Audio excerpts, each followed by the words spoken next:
Podcasting from Portland East to Portland West, from Big Pine Key to Pacific Beach, and from San Juan to Guam, this is All Across America. Keith, it's great to have you on the show. Thank you for having me, Mark. All right. Whoa! That's quite the introduction. Thank you, Jack.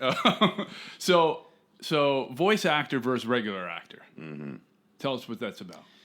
So I'll give the quick example of it, then I'm going to give a little bit of a story. So, the biggest thing is that a regular actor can do so much more to convey their emotion and their intent because you see them, right? They're on camera or they're on stage or whatever it might be. You can see them and they can gesticulate and you see the motion when they're pointing or how their body movement is. As a voice actor, you don't have that. You have to do all of it with your physicality in your mind. And even if you do it physically in the booth, no one's going to see it. So you have to be able to convey it into your voice as well. And a really interesting example that I heard years ago is if you think about Sean Penn. A friend of mine saw Sean Penn in a Broadway performance. And she was in the back row. She had the little glasses. She herself is a classically trained actor and a voice actor. She's a very important voice actor.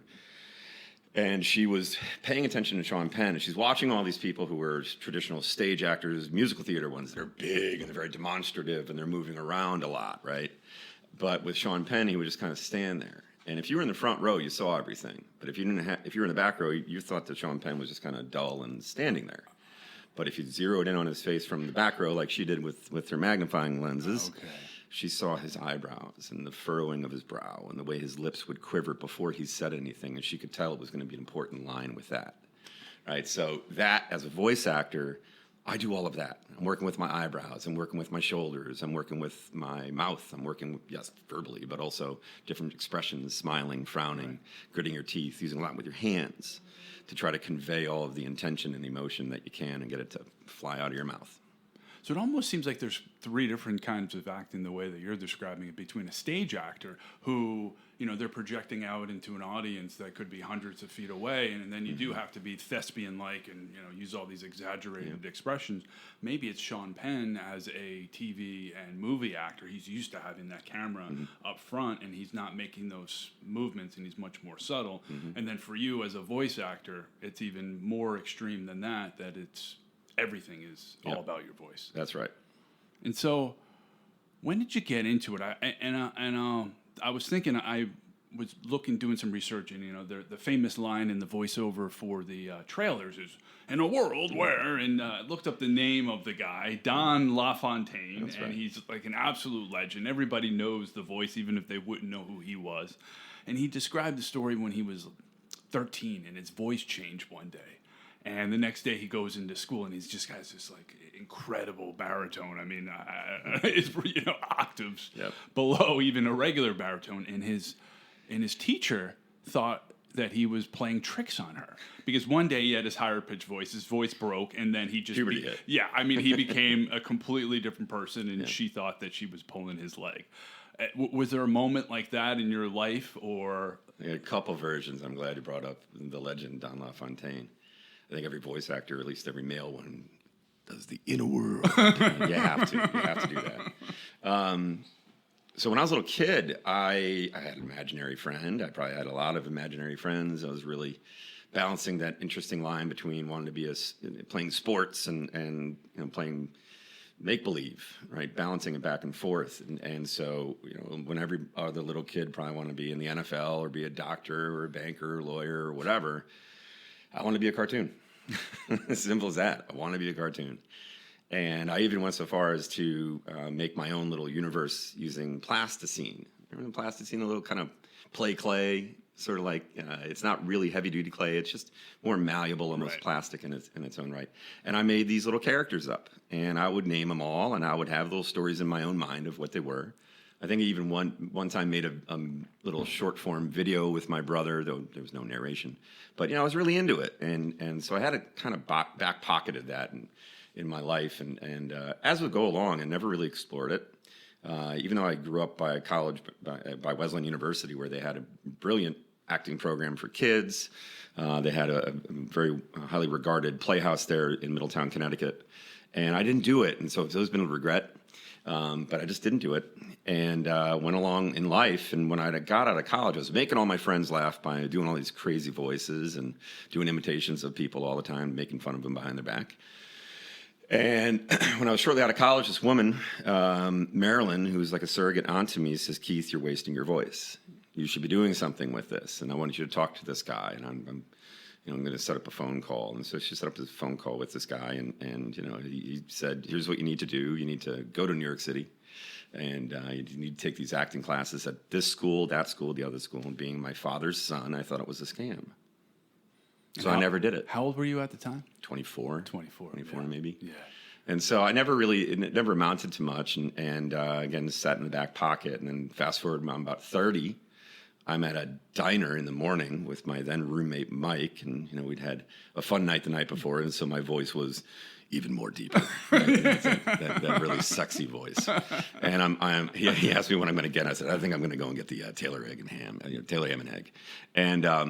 And this woman turns around. She says, "Excuse me, are you on radio?" And I was like, "No, I get that all the time." And she says, "Well, I was on radio. And you should be doing radio." And I was like, "Well, that's very sweet of you. Thank you." And this other guy wheels around and he says, "I am casting for an animated cartoon series, and I want you to audition for it." And I was like, "Okay, what does that mean?" And so he gave me his business card. He says, "Reach out to me. I'll send you the script. And then you're going to call this number and you're going to leave your audition on a voicemail." Right? So this would have been, 2005, 6, 7, somewhere around there. And I auditioned for Gumdrop number 9. I never heard back. And that was sort of where things were for the time period. I moved to San Francisco. And, I knew a lot of people out there. And I moved out to San Francisco to work for Stanford University. And I thought that was going to be, my life out there. And I had this idea that I was going to reinvent myself, and I didn't really know what to do. And like I said, I knew people out there, but not a bunch.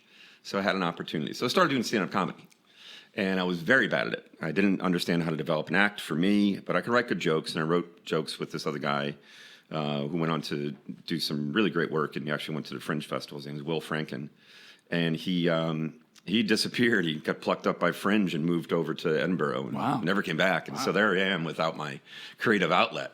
And I was lamenting to my dear friend Rick, and I said, "I'm just bummed. I'm just basically commuting to work, coming back from work, flying across the country, constantly just doing my fundraising work. I just feel like I'm a robot." And I missed that creative outlet that I had. He says, "You got a good voice. You're funny. You probably can learn how to do the acting side of things. So tell you what, go check out this place called Voice One. It's a voice acting school in San Francisco," and he's a handyman. And he says, "I've done work for them. They seem to be pretty good." Yeah. And so I went, and it was located right by Caltrain. So I was, commuting myself down by Caltrain down to Palo Alto and then coming back. And so realistically, this could work. I'd get off the train during the week and walk on over and go into class. So I went to an intro class, and it was like 30, 40 people in a room. And, most everybody in there is just, brand new to this kind of environment. And there were like some people that had pretty obvious talent, that maybe they were a DJ in their past, or they had done some public speaking, or maybe they had been a stage actor. And there was a couple of those. There were like 6 or 7 of those people. There was 1 or 2 that really were debilitatingly afraid of speaking. And in fact, one guy, he was a fry cook at the nearby McDonald's, and he wanted to get on the cash register. And the GM said, "You need to learn how to speak with people to do that. So I'm going to pay for you to go to this school to learn how to talk." Wow. Yeah, it was really cool. And I actually witnessed him over time blossom to somebody that could function in front of people as opposed to having this fear. It was really a beautiful part of the school. Wow. And with me, or with everybody else, and I didn't know where I fell in this one because I really had no performance background to speak of. Writing bad jokes and failing in coffee shops doesn't count. But I figured I'd give it a whirl, and puberty was very wonderful to me, like it was to a lot of voice actors. And so I went to the session, and the first hour this is what the industry's about. And Elaine Clark, who's the founder of Voice One, who's since sold it to Sally Clausen. Elaine had been around the block for a long time at that point, and so she knew a lot about the industry. And so this explained what voice acting was about, and then the next hour was how the school dovetails into that and matches those things together. And then the last hour, everybody gets a chance to hop on mic and play. And yeah, everybody went through it, and there were some talented people. Most of the people there, you could tell, were maybe stereotypically living at home in their parents' basement and really watching Adult Swim all the time, and hoping that they were going to wow Elaine and she was going to drop everything and run off into the sunset with their career. So anyhow, I get up there and I heard how everybody did, and I did fine in comparison to all of them, I felt. And at the very end, I'm stuck in a corner when we're all leaving. I'm stuck in a corner in this classroom type setting. I'm a big guy, and I just want to get out of the way of people and let everybody else kind of one by one go by. They grab her book. It's called "There's Money Where Your Mouth Is," and they got her to sign it, and she would say thank you for coming.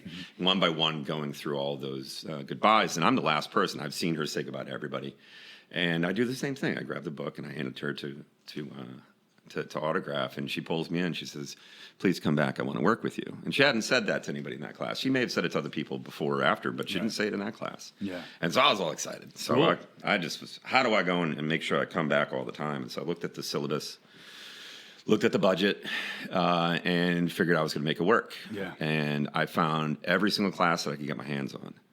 I would go Monday, Tuesday, Wednesday, Thursday. 4 days a week. 4 days a week, and then all day Saturday and all day Sunday. Wow. If I was in San Francisco, I was taking class. And it was interesting. At this very time, my best friend, Tommy, had just left San Francisco for an assignment out in Europe, in London, and in Sweden somewhere. So really, my distractions were going to be minimized because one of my closest friends who I spent a lot of time with was out of the picture right now, and I was either going to be very, very lonely or very, very productive. And so I dove into this, and I was told it was going to take about 2 years of academic work to get everything understood, because you really want to learn all the different types of voice acting that exist, whether it be commercial, cartoons, voicemails, e-learning, audiobooks, you name it. There's all sorts of different things you can do in this industry. And the school taught you that as a foundational element. That was actually why I love this school so much, and I recommend it highly, is because you learned a little bit of everything. Yeah. Instead of just learning one thing really, really well. Right. And so, I dove into all of it. And 2 years seemed like it was a long time. That's why another reason why I accelerated my pace. And I did 2 years worth of academic work in about 6 months. Wow. Okay. Yeah. And then I did my demo by the end of August. I listened to it incessantly for about 2 weeks and was super proud of myself. And got my first job about that time when I was sick of listening to my voice. I got my first paying job. Wow. I got signed by an agent by December. And the following year, this thing's kind of ticked up. I got better and better and better. I was infinitely better than my demo was by then. Yeah. Because, it's your first demo. You're consistent, but you just get better if you practice. Sure. Yeah. And that was one thing I did understand how to practice, sitting at home alone. It's kind of a strange thing to practice speaking. I was an athlete my whole entire life, and I was a Division I athlete. And one thing I learned how to do that I find very helpful is I learned how to practice. Right. I think about Trent Dilfer, who's an NFL quarterback for many years, went on to become one of the best pro-am golfers. And I remember an interview with him where somebody asked him, "Why is it that you're so good? Is it because you were an athlete?" He's like, "No, it's not that at all. I know how to practice. For you, you're going to take 4 hours to practice. I'll get the same amount of practice done in 20 minutes." And that's sort of how I translate it. Interesting. I try to truncate everything. Oh, okay. So little spurts. It's not the idea that you have the discipline to practice hours upon hours, but every day it's about the knowing what to practice. Trying to make everything into practice. Okay. Right? If I'm on the phone with a friend of mine, I'm going to whip out a new character. Right? If I'm watching a commercial on TV, I'll hit pause and I'll try to do it again. Oh, wow. I'm in the car. If something catches my ear while I'm driving, I'll go and try to figure out what I like about that. Try to pay attention to trends that are going on, as opposed to just idly listening and consuming things. It's really my focus as to how I can make myself better. Right. What's that thing that they're doing that I could do better?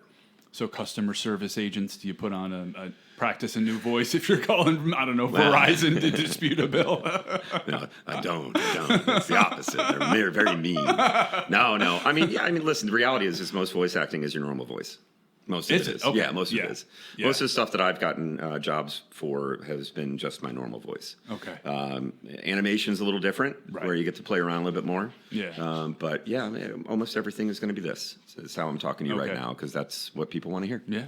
And talk about the different kinds of voice acting. You touched upon that a little bit, but there's commercial character. Remember from your website, promo, corporate narration, e-learning, voicemail, ADR. Yeah. I mean, it's so with commercial in and of itself. Commercial is probably the place where most voice actors should or do pay their energy, put their energy towards the most.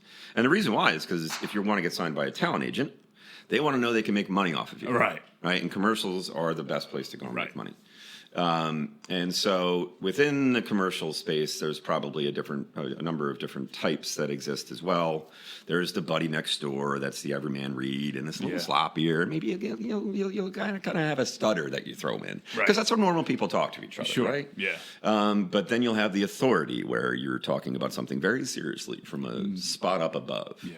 And when we talk about COVID in a bit, that is an interesting version of it, because up until April of 2020, the trend was what's called the millennial read, where, instead of the commercial of buy the new Toyota, 2022 Toyota, it's a great car, that kind of read where it's stereotypical and the big booming announcery voice. What happened in the last decade is it was, hey, you want to buy a car? Toyota's pretty good. I think you like it. I don't know. Who am I to say? Right? That's how a commercial sounds, though. It's sort of like, who really cares? I don't want to sell you anything. Yeah. Right? So it's a trend. But when COVID hit, nobody wanted to hear from a youngster. People needed to hear from an authority. And so instantly you saw commercials shift. Wow. It was temporary in many respects, but you saw the authoritative voice come screaming back from the dead. Interesting. Right? And did that give you more work? Well, we'll get to that, but I do know that it gave voices like me more work. Right. We were sort of out on the sidelines, and the only time we ever got work was when somebody kind of wanted an ironic announcery voice. Wow. Right? Interesting. It's silly. We're making fun of what used to happen, old man. Right. And, and I'll tell you, as a voice actor with this kind of voice, those are so fun to do because we're almost never allowed to do them. Right? It's like, free us. Right? So it's awesome. But yeah, I mean, it definitely changes. E-learning is a certain style. It's a multi-billion-dollar industry right now, although AI may come in and disrupt that significantly. I think it will. But it's a multi-billion-dollar industry where companies want to hire a voice actor to go and explain things to their employees or to their customers. And it's not always the slapping on the wrist of, stop sexually harassing people, Gary. Right? It's going to be more along the lines of, this is a new product or a new system that we're implementing, or, here's a new policy that we have in place. Yeah. And it's really good for educating your clients as well. So it's a very useful part of the business, and there's a certain rhythm that goes to it, a certain way to deliver it. But there's other things, like I've got Amazon Alexas in my home, and that's a voice actor. Right? Is it really? Yeah, all of them are. And currently that'll shift, but up until now, it's this concept of text to speech. Right. And it's taking the text prompts and changing it through the software into actual language that we can all hear. And that, interestingly enough, even though it's voice acting, is all visual. It's like a band that exists on your screen that you can't spike above and you can't plummet below. You got to stay perfectly in there. And I've done some work like that, but I've also seen people fail at it because they forget that you got to keep it tight. And the reason why is, think about it like a GPS. If you're like this prolific actor who emotes high and low all over the place, it'll startle the driver. Right? Real simple. Yeah, that's very true. Yeah. Very simple. Yeah. The animation side of things, in terms of that kind of work, that's where it's just fun. And you get to go and live in your head, and you get to create your own characters. The approach that I have is I'll have like a launchpad character voice. Maybe it'd be a bad imitation of somebody. Bob Bergen, who's the voice of Porky Pig, said it best. If you can do a great impression of somebody, that's a character. If you can do a terrible impression of somebody, that's a character, right? So I like to find out how the voice feels in me, or what I'm trying to, what I visualize, and I try to use that as a launch pad for the character. And then I will go into the Meisner technique of building the character from the studs up, and actually tell his story or her story, because I do have male and female characters. But I go back in time and what were they like when they were teenagers? Who broke their heart first? What's their favorite song? What are they most embarrassed about? What are they most proud of? How do people think about that person versus how they want to be thought of? And I try to write that story in great detail. And hopefully now, with technology the way it is, I can write the story, but I can also create a visual image of the character like that, right? Using ChatGPT or Grok or any of the other tools that are out there. And it's there's characters that I've actually been able to see, things that I've been playing around, like, aha, Yeah. It actually is capturing what I'm looking for and what I'm seeing in my head, and I can finally see the person. So the animation element of things, as opposed to creating on the fly, you'd really like to go and have them baked out along the way. Maybe not completely, but at least you can do it on a moment's notice.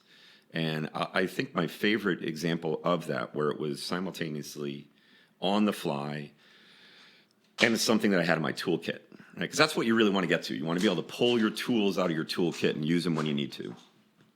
And I was cast in a kids show on Netflix called Go Go Corey Carson, and won a bunch of Emmys for being one of the top kids shows in the country in the past 5 years.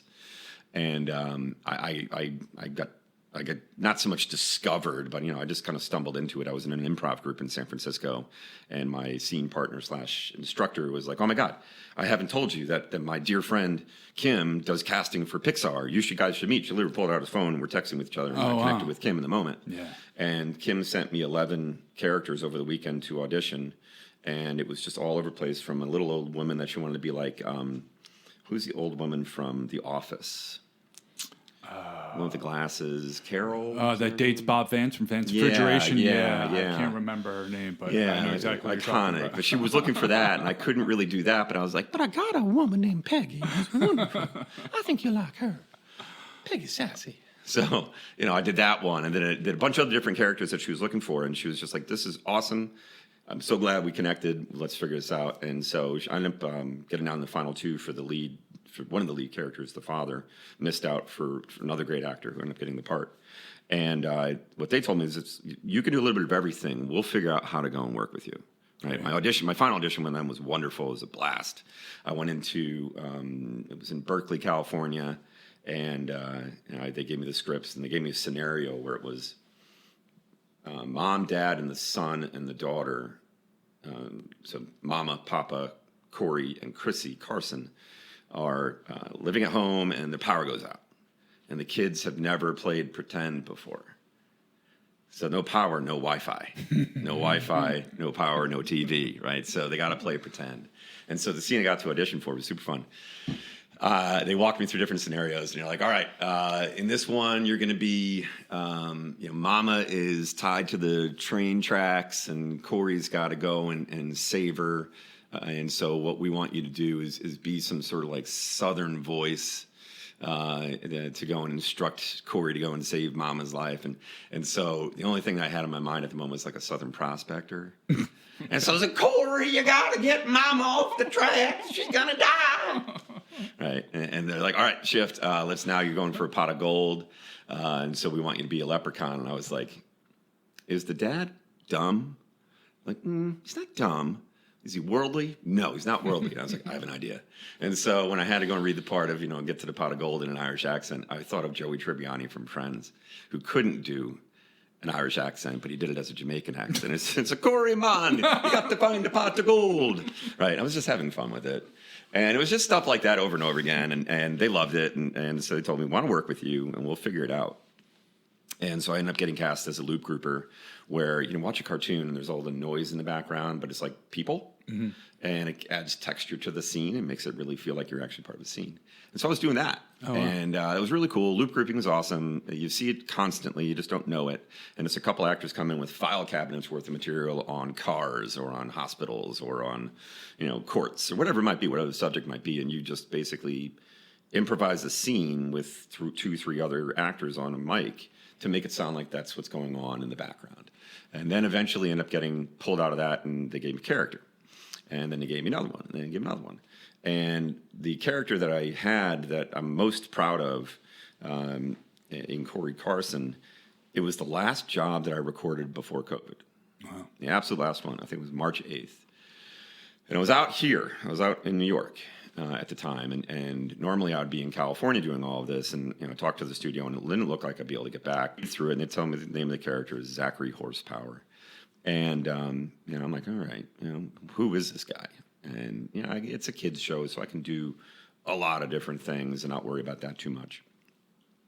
But I'm reading through, and I'm like, all right, ultimately this guy's a dad, a little rough around the edges. He's fun. All right, I got some ideas in my head, so I'm kind of bouncing around. Go into the booth, and the producers are on Zoom or whatever they were using at the time, probably Zoom. And they're all out in Berkeley, engineers in the other side and through the glass little box that I'm in, and then I'm there in the booth. And so the guys said, Keith, we're glad that we can do this today. All right, let's tell you who this character is. And I said, hold on, before you do that, I have an idea. If you like it, we'll use it. If you don't, we'll figure it out. And so, you ever see Office Space? Mm-hmm. You know his neighbor, played by Dietrich Bader? No, the bow-stitch stapler guy? No, the neighbor in the apartment. With the very thin walls between the two of them. Hey, yes. Peterman, turn on Channel 9, breast exam. And so I was like, that's what I had in my heart of hearts and in my image of who this guy is. His dad, a little rough around the edges and likes to have fun. Man, isn't that a dude with a mullet in some way, shape, or form? And so I read the script, and there was a part where the character actually has to sing. And so I sang in character, and I think it was Sailing by Christopher Cross that I just whipped out. And I was like talking like this, sailing takes me away. And I look up, and they're dying. And it's muted, so they're slapping on the table. They unmute, and everybody's laughing. People are crying. And they said, can we send you a picture of the character? And so they zipped it over to the engineer. He starts laughing even harder. He prints it out and puts it up on the screen. My character is a white panel van with flames on the side. Oakley, backwards baseball cap, Oakley wraparound glasses, right. Little Flavor Saver soul patch. That's that guy. Right. That's him. So the point is like I created it in the moment, but I had that voice. I've been doing Hey Peter Man, turn on Channel 9 breast exam for years. Right. So it's just pulling that out of your toolkit in that moment. If you play around with these characters long enough, they're just in you. Right. And you don't, and I wrote his background story years ago, so I didn't have to invent him. Right. And so having that background story of these characters makes it easier for you to play that part in a way. Connect with the character. Gotcha. Right. Okay. You've seen actors who are kind of wooden. Yeah. Right. Even if they're very well-known celebrities and suddenly they're acting in a TV show or a movie, and you're like, God, why are they doing this to themselves? They're not actors. They haven't connected with their character. They're very attractive people, or they're very recognizable people. Right. That's why they've been cast. Yeah. And they're stiff. They don't really know what's going on. And when you connect with your character and you really create it from the studs up, he or she is part of you. That's why I like writing the background stories of all of it. And that's the Meisner technique is really remarkable for that. I mean, it's a little bit like method acting, is it not? So that's a good question. I would say the biggest difference with method acting and Meisner-oriented acting is method acting, you're trying to actually be that person. Whereas in the Meisner technique, you are doing the thing that the person is doing. Gotcha. Okay. And I would say, I may be wrong in this, but I've always felt like the best example of that dichotomy is in Bull Durham, where Tim Robbins is playing a pitcher who the only thing that looks like a baseball player is when he's pretending to be Fernando Valenzuela with his windup. But the rest of it, how he walks on the field, how he actually throws a ball, it's an actor throwing a ball. And, it's a wonderful performance by him beyond that. But it's that one thing that's kind of like, God, I don't want to see that again, right? That's the visceral response. In contrast, Kevin Costner is a baseball player. He can throw a ball. He knows how to walk up to the mound like a catcher would. Yeah. He knows how to put his equipment on. He knows how to hold his bat because he's a baseball player. And the whole entire point of the acting style that I've tried to veer towards is being authentic, of actually being that person. Yeah. If I'm going to be confused, I actually have to be confused, right? I can't really understand what's going on. I can't just say, "What are you talking about?" Right? What the? I don't get it. Right? That's the difference. Yeah. Right? And so that's the method, though, is really burrowing yourself into the character and trying to be that person. Right. So can you talk about accents? Sure. And how you do those? Can you do those, or some that you can and can't do? Yeah, I mean, there are people that I know that are tremendous at doing pretty much any accent that you would ever ask. What I focus on is who is my character, right? And so just the other day I had to do an audition and it was a gravelly voice, and we all like doing that.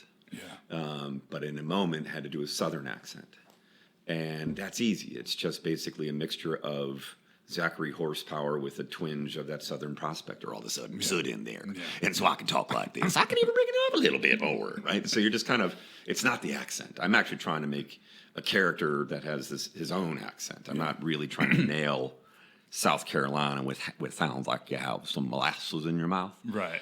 I don't think about the South Carolina or regional accent. I think about some of my friends that are from there, and I just try to mimic them.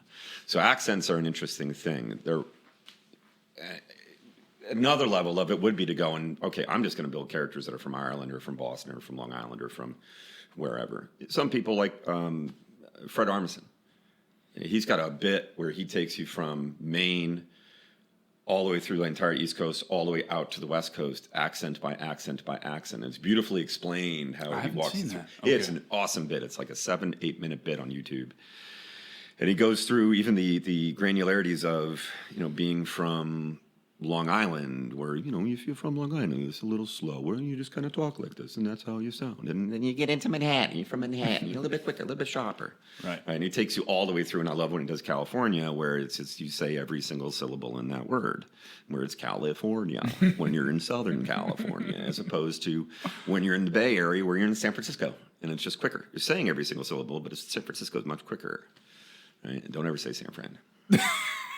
It's like calling this the Big Apple. The Big Apple. Yeah. Gotham. Well, I could go with. I'm a Yankee fan, so I'll go with that. Yeah. Yeah, I remember being in Laguna Beach meeting with the dentist, I was working at Rutgers. And the way that I said it, he was like, I could tell you're from back east, you don't pronounce the T. Yeah. I was like, thanks, buddy. Yeah. Rutgers, R-U-C-K. And of course, from there forward, I was so, Rutgers. Yeah, no. I mean, so how has it affected your daily voice? And I mean, do you feel yourself monitoring your own voice more? It's interesting. I do know where my voice sits in my body and what it will do if I use it in that space. And if I'm like it's hard to whisper now. Right, fair enough. That I think is the hardest thing. I actually have to consciously think about not whispering because I've learned how to control my voice for one thing. But, being quiet is not one of those things. Okay, yeah. All right, well. So, and what's interesting is when I first started off, it started in earnest in 2015. And March 21st, to be very, very specific, 2015 was my first class. And a year later, I went to a conference in L.A. It's called That's Voiceover, and it's tied with the Society of Voice Arts and Sciences Awards, SOVAs. It's like the Academy Awards for voice acting. And I was at this industry party, and it's not what it sounds like, and it's exactly what it sounds like at the same time. And this guy heard me from across the room, and he walked over, and he put his hand on my chest. And he was like, keep talking. I just want to feel where this is coming. And so, it wasn't that unusual because I've done that myself. And he stops. He's like, I can get you drop an octave by the end of the night. I was like, all right, sounds weird. so he starts, it just kind of said, try it this way, try it this way, try it this way. And he did. And my voice did drop an octave, and it hasn't actually risen up since then. So my natural speaking voice is deeper now than it was in 2014. And so what was the technique? It was just learning how to go and identify that spot that feels really, really good. Right, and then to kind of pocket it. So I'm pointing basically from just above my sternum to just below my neck.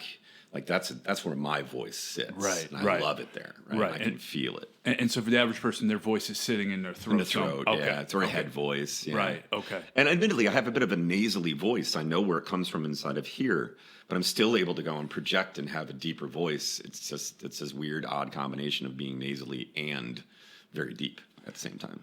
Are there people, and you mentioned this fry cook at McDonald's, are there people that have done voice coaching that maybe are embarrassed about their voice? Maybe it's a male who's got a very high-pitched voice, or a female also and they want to seem more formal, professional, mature. Yeah, I would say, and this is anecdotal, but professional women who want to avoid the upspeak. Right. That just takes a little bit of training, not a lot. Yeah. But anybody that does a bit of the upspeak, it's psychologically, when we hear that, we think that person doesn't actually know what they're talking about. Of course, yeah. Right, and so if you can train that out of you, that's super helpful. Okay. There are other things that people may be concerned about, and voice coaches can help them get there. It's part of the teaching, and whether it be a singing teacher, whether it be an acting teacher, it's all helpful. It's just the exercise of understanding. The most important thing is understanding how you do it. Right. Not how somebody else does it. So you talked about singing. Can you sing? Could you ever sing? Only in character. It's interesting. My best friend Tommy, who I mentioned earlier, he had just moved back from Sweden, and he he was like, let's go to a karaoke bar. So I went to a karaoke bar called Silver Clouds.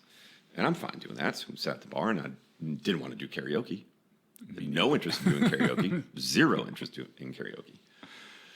And, I told him that. I was very clear. And it was kind of a thin crowd at that point. It was like a bachelorette party there. It was like a Wednesday night.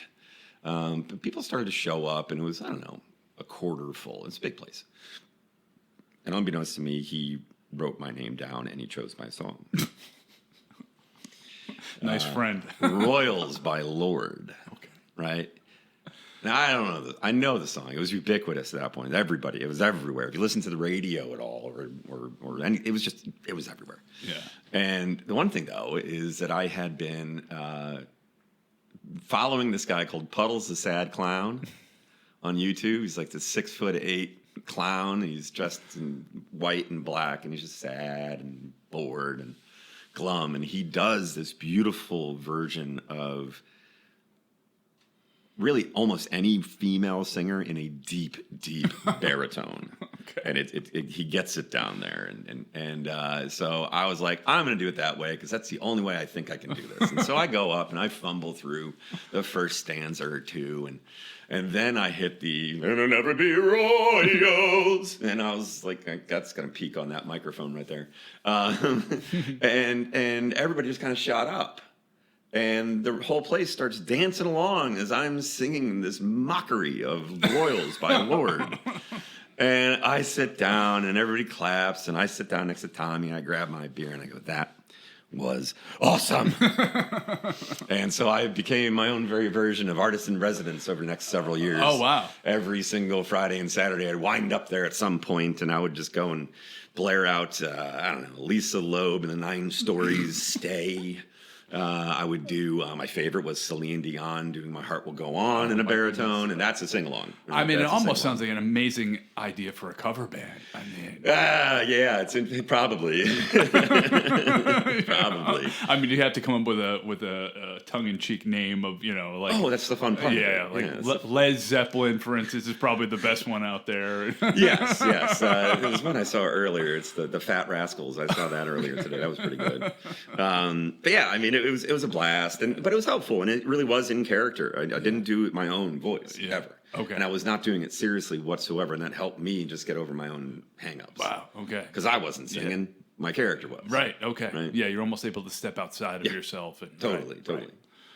You mentioned earlier when you first kind of got so, quote-unquote, discovered, it was after a long night, your voice was, deeper and more sultry than normal. Yes. I listened to some recordings of myself as a radio DJ back in college, and I smoked cigarettes back then, and I could hear myself puff on the recording. Oh, God. But my voice sounded sad. Don't do this at home, kids. My voice, I felt, sounded better after smoking cigarettes. Yeah. So are there techniques? I mean, let's put cigarettes aside, but are there techniques that, hot water with lemon? Like what? Well, I mean, vocal health is important, right? And I think most people, cigarette smoking has just kind of gone out to the fringes anyway. Thankfully, in normal life. But you still see some voice actors that smoke, and some people that think they have some scotch or whiskey that'll be helpful, right? I mean, there's all sorts of people that I'm sure kind of stick to the old timey way.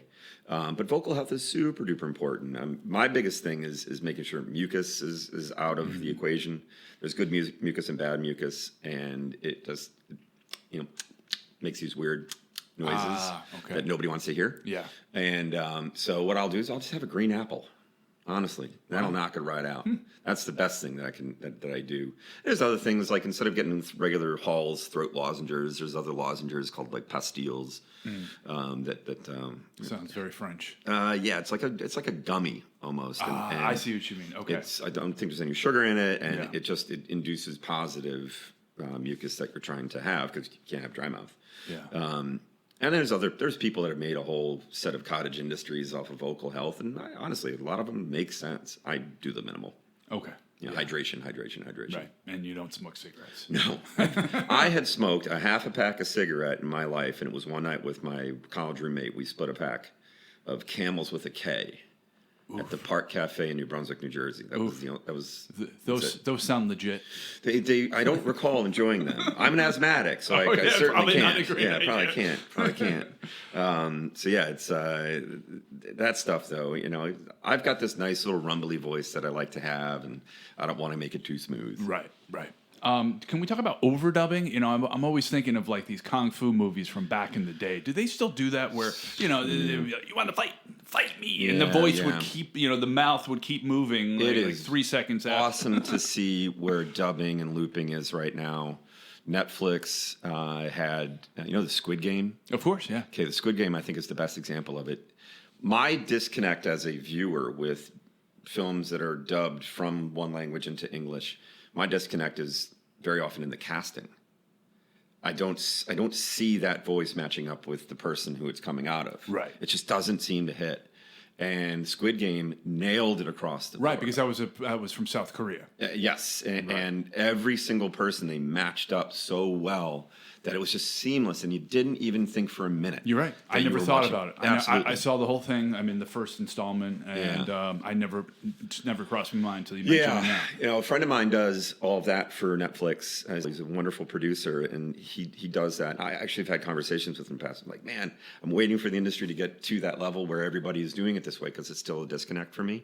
And slowly but surely, you've seen it kind of get better and better and better. And I'm watching more of these really, really good foreign TV shows that are just binge-worthy, that are just dubbed into an American accent. And it's really, really good. So I think it's the casting that's been most impressive, and also being able to effectively dub the voice into the mouth movements so it actually doesn't look disruptive. Because you're right, with those old kung fu movies, it'd be 1 second word and 30 seconds worth of mouth movement. Right? German, that's a tough one. They've got these 17 syllable words that mean the.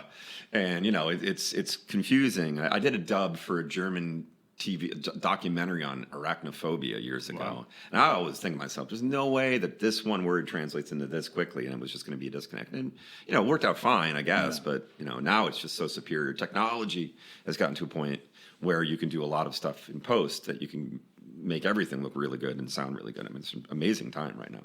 And do you do most post-production any sort of effects to your voice when you're recording at home? No. I don't do anything. I try to keep it as raw as possible. Wow. And let the client figure out what they want it to do. Right. Okay. Right? I want to give them, if I even process it a little bit, I'll maybe normalize it like just a tear. Okay. Or just a hair, just to kind of clean it up a little bit. But really the raw product I can give them, they can do all the processing that they need to. Yeah. Because they have engineers that's their profession. Right, I'm an amateur engineer. Right. Okay. And so I can figure that stuff out. And, if I'm playing around and just having fun, maybe I will. Sure. But I don't have any interest in it. It's my voice. I can do the character just as well as anything. Yeah. Before we get into some, recording techniques and studio setup and all that, favorite projects, stuff that you really like to do, stuff that just kind of pays the bills? Oh, gosh. I mean, the cartoon is one that I'm really, really, really proud of because it's just done so well. It's a kids show that was developed by Go-Go Corey Carson. It's developed by these guys that were ex-Pixar guys. And they worked on like Finding Dory and Cars and shows like that. And they spun out and formed their own production company called Cuckoo Studios. And, they were young dads and they were sick of watching the kids shows that are just loud and noisy with terrible plot lines and terrible dialogue. Right. So they wanted to make something that was good. And so these are short 10-minute long show episodes with like 2 or 3 20 to 60-minute movies.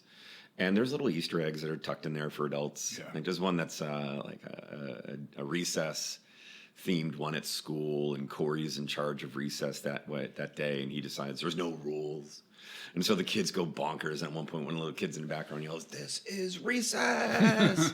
I mean, that's great as an adult. You're like, that's funny. I get that. I know what that's supposed to mean.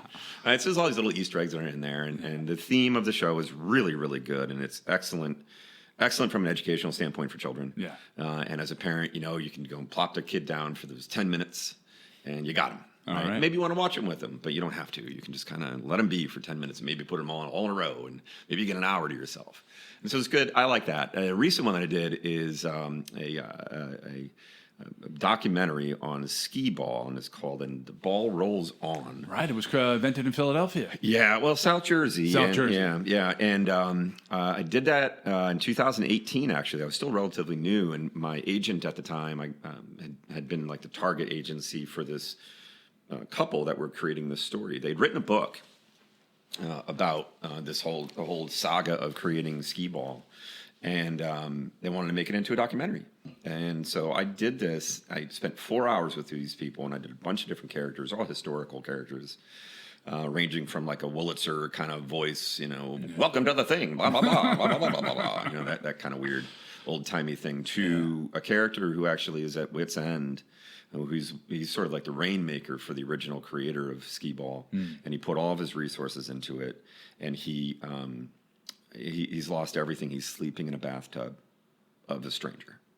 He's got no home, and most of the dialogue comes from letters that the producers found, and so this one letter is just at wit's end and so lost, and right before I'm getting ready, I know that he's got no money. I know that he's got no home. He's sleeping in a bathtub. So I know that it's pretty serious. And I read the letter, and it was pretty heavy.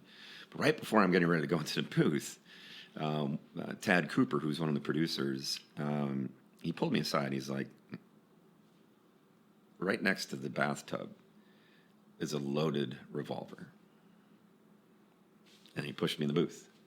And that little sense, I don't know if you're getting a little tingly, I am just thinking about it, that little extra sense of despair painted the picture for how lost this guy was. And, fast forward, I thought this project was dead. I didn't hear about it for years, right? Oh, wow. I did this in 2018. I never heard from these people really ever again. And then about a year ago, they reached out to all of us in the cast, and they said, hey, it's on. And it's actually being picked up, and we're going to put it in a bunch of festivals. Right. And we'll have a premiere in Asbury Park, New Jersey. Nice. I was like, holy crap, this is awesome. So I went to the premiere with my brother. My brother lives about maybe 20 minutes away from Asbury Park, and I told him on the way over, like, listen, when I did this, it was 2018. I was still figuring out how to be an actor. Right. I had no idea. I'm still figuring it out now, but I was really figuring it out then. I have no idea if this thing is any good. I have no idea if these people are any good. I had no clue. But apparently it's doing well. It's won Best Feature Film at the Chicago Feedback Festival. It's won Best Documentary at the Golden Gate International Film Festival. And it's been picked up by Amazon Prime and Apple Plus. So this thing apparently is halfway decent. That's great. So number one, I don't know if I'm any good at that point. Number two, I don't need older brother stuff. Leave me be. So I went to the premiere, and I walked out of that thing just blown away. Wow. I'm more proud of that than anything I've ever done as a performance. So one letter that I read, it was really, really powerful. And I was talking to Tad and Kevin Kreitman, who are the co-creators of it, and I was blown away by that one little extra direction. Yeah. There's a revolver. Right, and this was as you walked into the booth. He pushed me into the booth right after that. Wow! Yeah. Wow! Smart. Dynamite drop-in. Yeah. And it was very raw and very real. And I've watched it since, and I've had friends watch it. It's really, really good. So I'm proud of that. On the commercial front, I love doing commercials. I really do. I do a lot of banks and insurance companies. Okay. But I've also been able to do some other more commercial. I was the voice of eBay for a holiday season a couple years ago, and one of the things I mentioned, I have sort of a nasally deep voice, and there's one voice actor who's also a very well-known actor who I have tried to kind of model myself a little bit after. It's Billy Crudup. Mm-hmm. And he did the MasterCard commercials all the time, right? And the priceless thing, right? And so eBay, I did like that. The whole entire sequence, and it was all holiday themed, and I was just trying to keep it light while still having my deep, rich voice behind it all. Yeah. So you find versions that you can do like that. I'm the voice of Covenant House right now, which means a lot to me because it's great. I've had another career in nonprofit, and my friends actually work for Covenant House. And they didn't hand me the job. I had to audition for it. The nerve. But I've been doing that for years now, and those commercials are wonderful. They really are, and it's an important organization where you got a lot of kids across the country that need help. Sure. And if I can play a little part in helping drive people to go and support an organization like that, that's awesome. That's great. Yeah, I'm sure it beats doing technical manuals. Good Lord, it does. I've done a couple audiobooks. This is going to sound crass, but audiobooks are the least amount of money for the most amount of work. Yeah, well, I mean, yeah, nothing wrong with that You got to read the book 3 times, right? You got to read right. it once, then you got to record it once, and you got to listen back again because you got to do all the editing. Oh, I Right? see. Okay. And so it's 3 times you're reading this book, and I respect those people who are they're prolific actors, they're voracious readers, and they're really, really good engineers. They're able to go and do all that. That's for them. Yeah. I'll do them, but I'm not in love with them the way Yeah. that I know a lot of people are. Yeah. Commercials, on the other hand, again, crass. It's the most amount of money for the least amount of Yeah, work. I It's mean, yeah, fast, nothing wrong with that. fast. But everybody's in that pond. Right. So it doesn't make it any easier. And Yeah. there's all the union versus non-union element of things, which make it even more complicated. So it's still very, very competitive.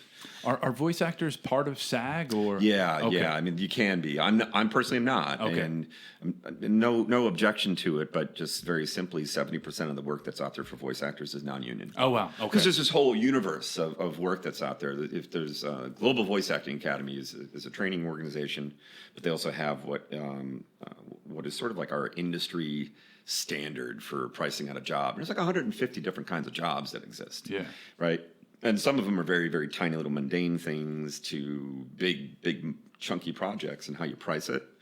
And so with that in mind, 70% of that work is non-union. Go get it. Right. And so that's been my approach. My Fair agents that I have agents all around the country, and they're totally fine with me being non-union. Sometimes they prefer you to be non-union. Depends on where you are. Yeah. And speaking of being all around the country, you were talking earlier before we started about you were living in San Francisco, you came to New York, and the different cultures there in terms of in-person, studio, remote. So it's interesting. I learned how to be a voice actor in San Francisco, and I almost insist that everybody that wants to do this start in a place like that. It's a very nurturing environment. The culture's great. There's an awesome improv scene. I was part of 3 different improv groups at one point. Wow. There's obviously Voice One that exists. There's other voice acting schools that are in the perimeter. I think it's a great place to go and get started, but because we were a small market, what got drilled into us all very early is you're not going to be able to walk into audition. You're going to receive your auditions either through an online casting service like Voices.com, Voice123, Bodalgo, there's a bunch of them, or you're going to have an agent that's going to be fighting to go and get opportunities, and maybe there's no place to audition either. So you have to learn how to have a home studio. You're going to have to build it. Everybody starts off in their closet, right? And then as you get a couple bucks, maybe you go and can make it a little bit nicer in that closet, but get a better microphone. As Elaine Clark would always say, you're starting to get better when more boxes start showing up, right? And so, I initially, I was doing it in the closet. I was dating somebody, we were living together, and the relationship came to an end. And so when she moved out, I went and moved the closet studio out into the living room, right? I don't need these couches. And I had this huge 6 foot by 6 foot by 7 foot shroud. It looked like a tailgate tent, but it was awesome. The sound quality was amazing. It was called Vocal Booth to Go. And it was wonderful, wonderful space.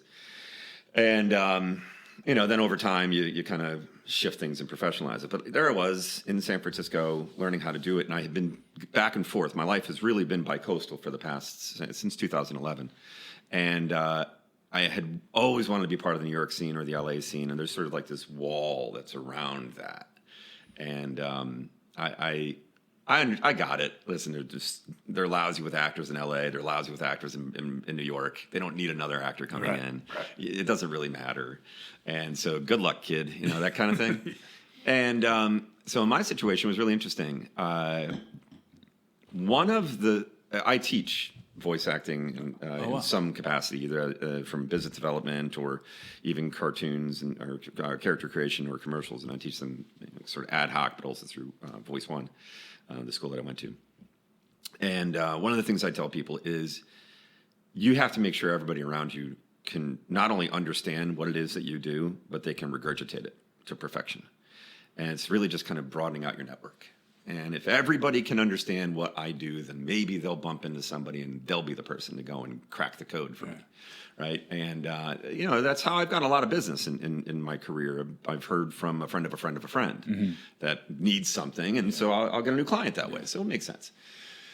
My dad, and it was interesting. When I first started off the voice acting, my dad was always, don't quit your day job. Remember, you have a day job. Yeah. And I was working at Stanford, a really good job, raising money for the university, and loved it. I was really good at it. Had a great experience with it. Still do it and still love it. But my dad would always hit me with that, and don't quit your day job. And so finally, I was actually walking from my office in Palo Alto to the train station, and I snapped at my father. And I was like, you got to knock it off. But I want you to think about it this way: when I was playing high school basketball, would you ever thought about telling me to quit playing basketball because soccer was going to get me into college? Absolutely not. That's what you're telling me right now. You're telling me to not quit my day job. And he changed real fast. It was really, I'm proud of my dad. Right, I really am. It was a moment for him. And he started asking questions about it. He started going and saying, oh, I heard this commercial the other day. He was embracing me. And it wasn't like he was an impediment. It was just, he was this little bump in the road that I needed to go and smooth out, and it was done. So the relevance of it is 2017-ish. He was at a memorial service for a friend who had passed away. And at the memorial, he was catching up with some long friends who he hadn't seen in a while, and they were telling stories about the kids. My brother had just retired from the Army, and so there was that part of the story. Oh, Keith's living out in San Francisco, and he's a voice actor. And the other guy says, my oldest is engaged to a woman who's a talent agent for voice actors. Right? So if my dad didn't say that, and he didn't say trying to be a voice actor either, right? Isn't that interesting? Yes, right? He said he's a voice actor. Who knows? Maybe he said trying, and he was lying to me, just to be nice. But when my dad was telling me the story, I was like, do you remember the name of the agency? He said, no. Was it a name of a person, or was it a bunch of letters? He goes, oh, it was a bunch of letters. Was it CESD? He goes, that's it. And so I hopped on a call with her. She opens up the phone call by saying, just know this, I can't represent you. You're non-union, and you don't live in New York or LA. I was like, all right.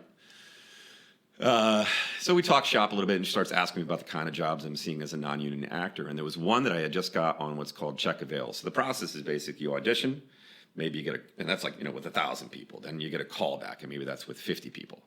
They're narrowing down their focus. And then you get on what's called check avail. They're checking if you're available. And are you available on Friday at 10:30 a.m.? And you both say yes, even if you're not. Hopefully you will be. Hopefully you don't do that. And so end of the call, she says, Keith, remember, I can't represent you, but send me your demo. I'll give you some thoughts. Yeah. And so I did. And it was a crappy demo in retrospect now. It's horrible. I'm embarrassed by it. The very next morning, I opened up my email, and I got a message from Samantha, and it said, Keith, I can't represent you, but I can throw you a bone. So, oh, that's nice. So over a couple weeks of that, I got put on check avail for a commercial that ultimately was used as a Super Bowl commercial. The guy that got the job deserved it. I mean, he sounded like the person. Yeah. And I was, close enough.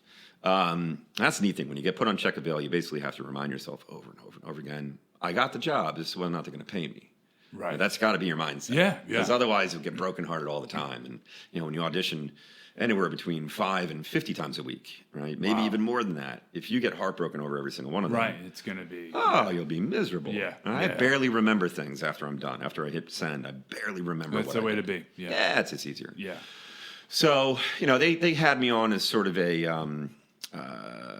freelancer for a while. And when my job at Stanford wanted me to have more of a regular presence in the New York metropolitan area, I got an apartment out here sight unseen, still going back and forth between California and New York at this point. I just basically said to Samantha, hey, I'm more local now. I got an apartment in Jersey City, kind of like, add some. It was true. I wasn't lying. But I said, I'm local now. I've never met you or anybody that works at the firm. I'd love to introduce myself because I'm around more often. And so she set up a meeting, and I came in, and I'll walk in, and it's CESD. It's located right by Penn Station, and it's a modeling agency, an acting agency. It's voice acting with the little hermits, hiding beneath the bridge.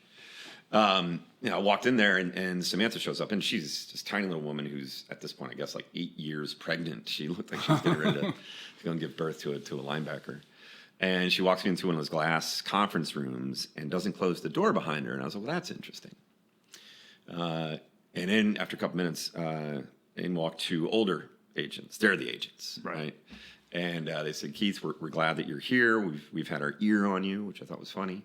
And we've wanted to represent you, and we're glad that you're here and not in LA, because we get you, and we want to be your primary agent. And so, it doesn't mean that I cut my other agencies. It's just that if I get the same audition from 4 of my agents there, and they're in one of them, then they get it. They're the Yeah. ones that I send the audition through.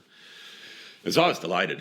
And, once we got into more of a rhythm, one of my agents, Billy, said, nobody knows you, so we got to get you in front of people. And New York at that point was very much like LA, where it was in-person auditioning. Yeah.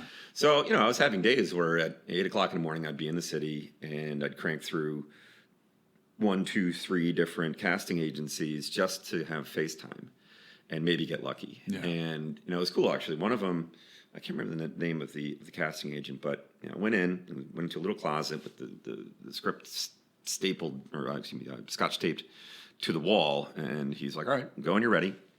And so I puked out 3 takes, and he takes it, he edits it, and he hits send. He goes, where have you been hiding? And I was like, oh, that's a good sign. That's a good sign. Yeah. So I kept on doing that, where when I was in the city, I'd pop around and then, head down and go to meetings for my other job and do my work.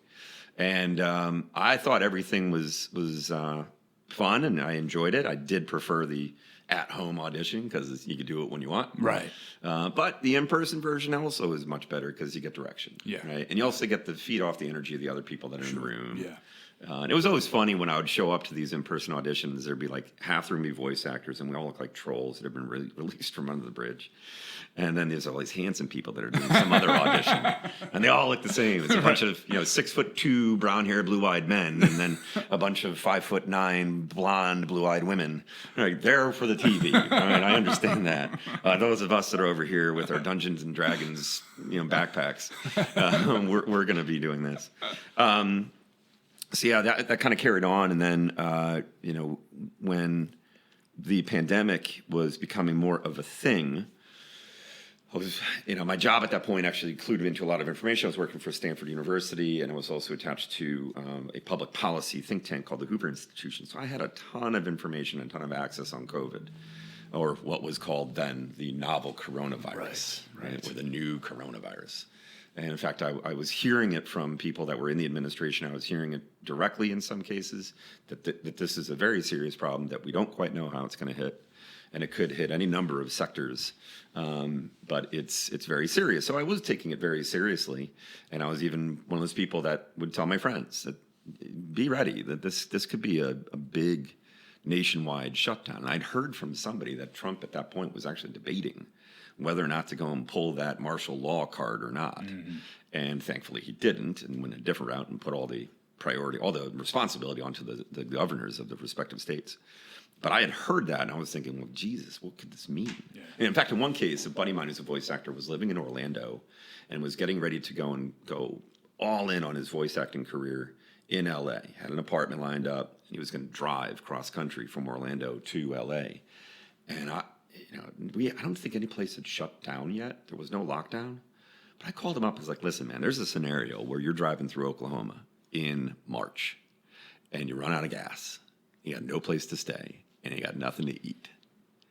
You might want to wait. And thankfully, he did. Yeah. He actually did. He waited, I think, better part of a year, maybe a little bit longer. Wow. But I was aware of it. But as a voice actor, I was thinking, I may be the only game in town here. Right. How many voice actors have home studios in the New York market? And I'm stuck out here. I'm not going to be going back and forth between California and New York at this time. I'm here. This is my moment. And I put on Instagram like a picture of my branded mug, and I said "open for business" or something along those lines. And I was ready. It was so morbid. And this would have been somewhere between March 10th and 17th, somewhere on that time period. That I was so full of hubris. Yeah, I was so full of myself, and that was right around that time that I actually got really sick. I was the first person almost anybody knew that got COVID. Yeah, first person I knew. Yeah, I got it on March 19th, 2020, which was a Thursday at 6 a.m. And you were able to test at that point, or you just knew you had the symptoms? So here's what it was. We had already been put into a shelter in place across the country. Everybody had. And it was St. Patrick's Week, I recall. It was unseasonably warm on the East Coast. I had my windows open, and I was, T-shirt and shorts where I'm in bed. And I woke up at 4 o'clock in the morning, and I felt fine. And I was just kind of pissed that I woke up so early, knowing full well that I got hours until I have to go and start working. The rest of my team's on the West Coast.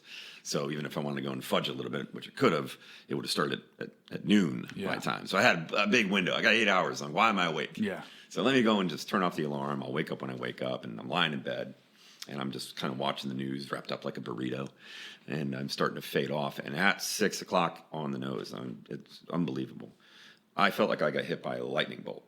And I started shaking uncontrollably. Oh, my goodness. It was painful and like fast. I could feel my bones and joints clicking. Oh, my goodness. And the first thing I said to myself is, can I swear? Yes. And the first thing I said to myself was, you got to be fucking kidding me. Oh, my God. Yeah. I knew. I knew right away. Wow. And there I laid, shaking.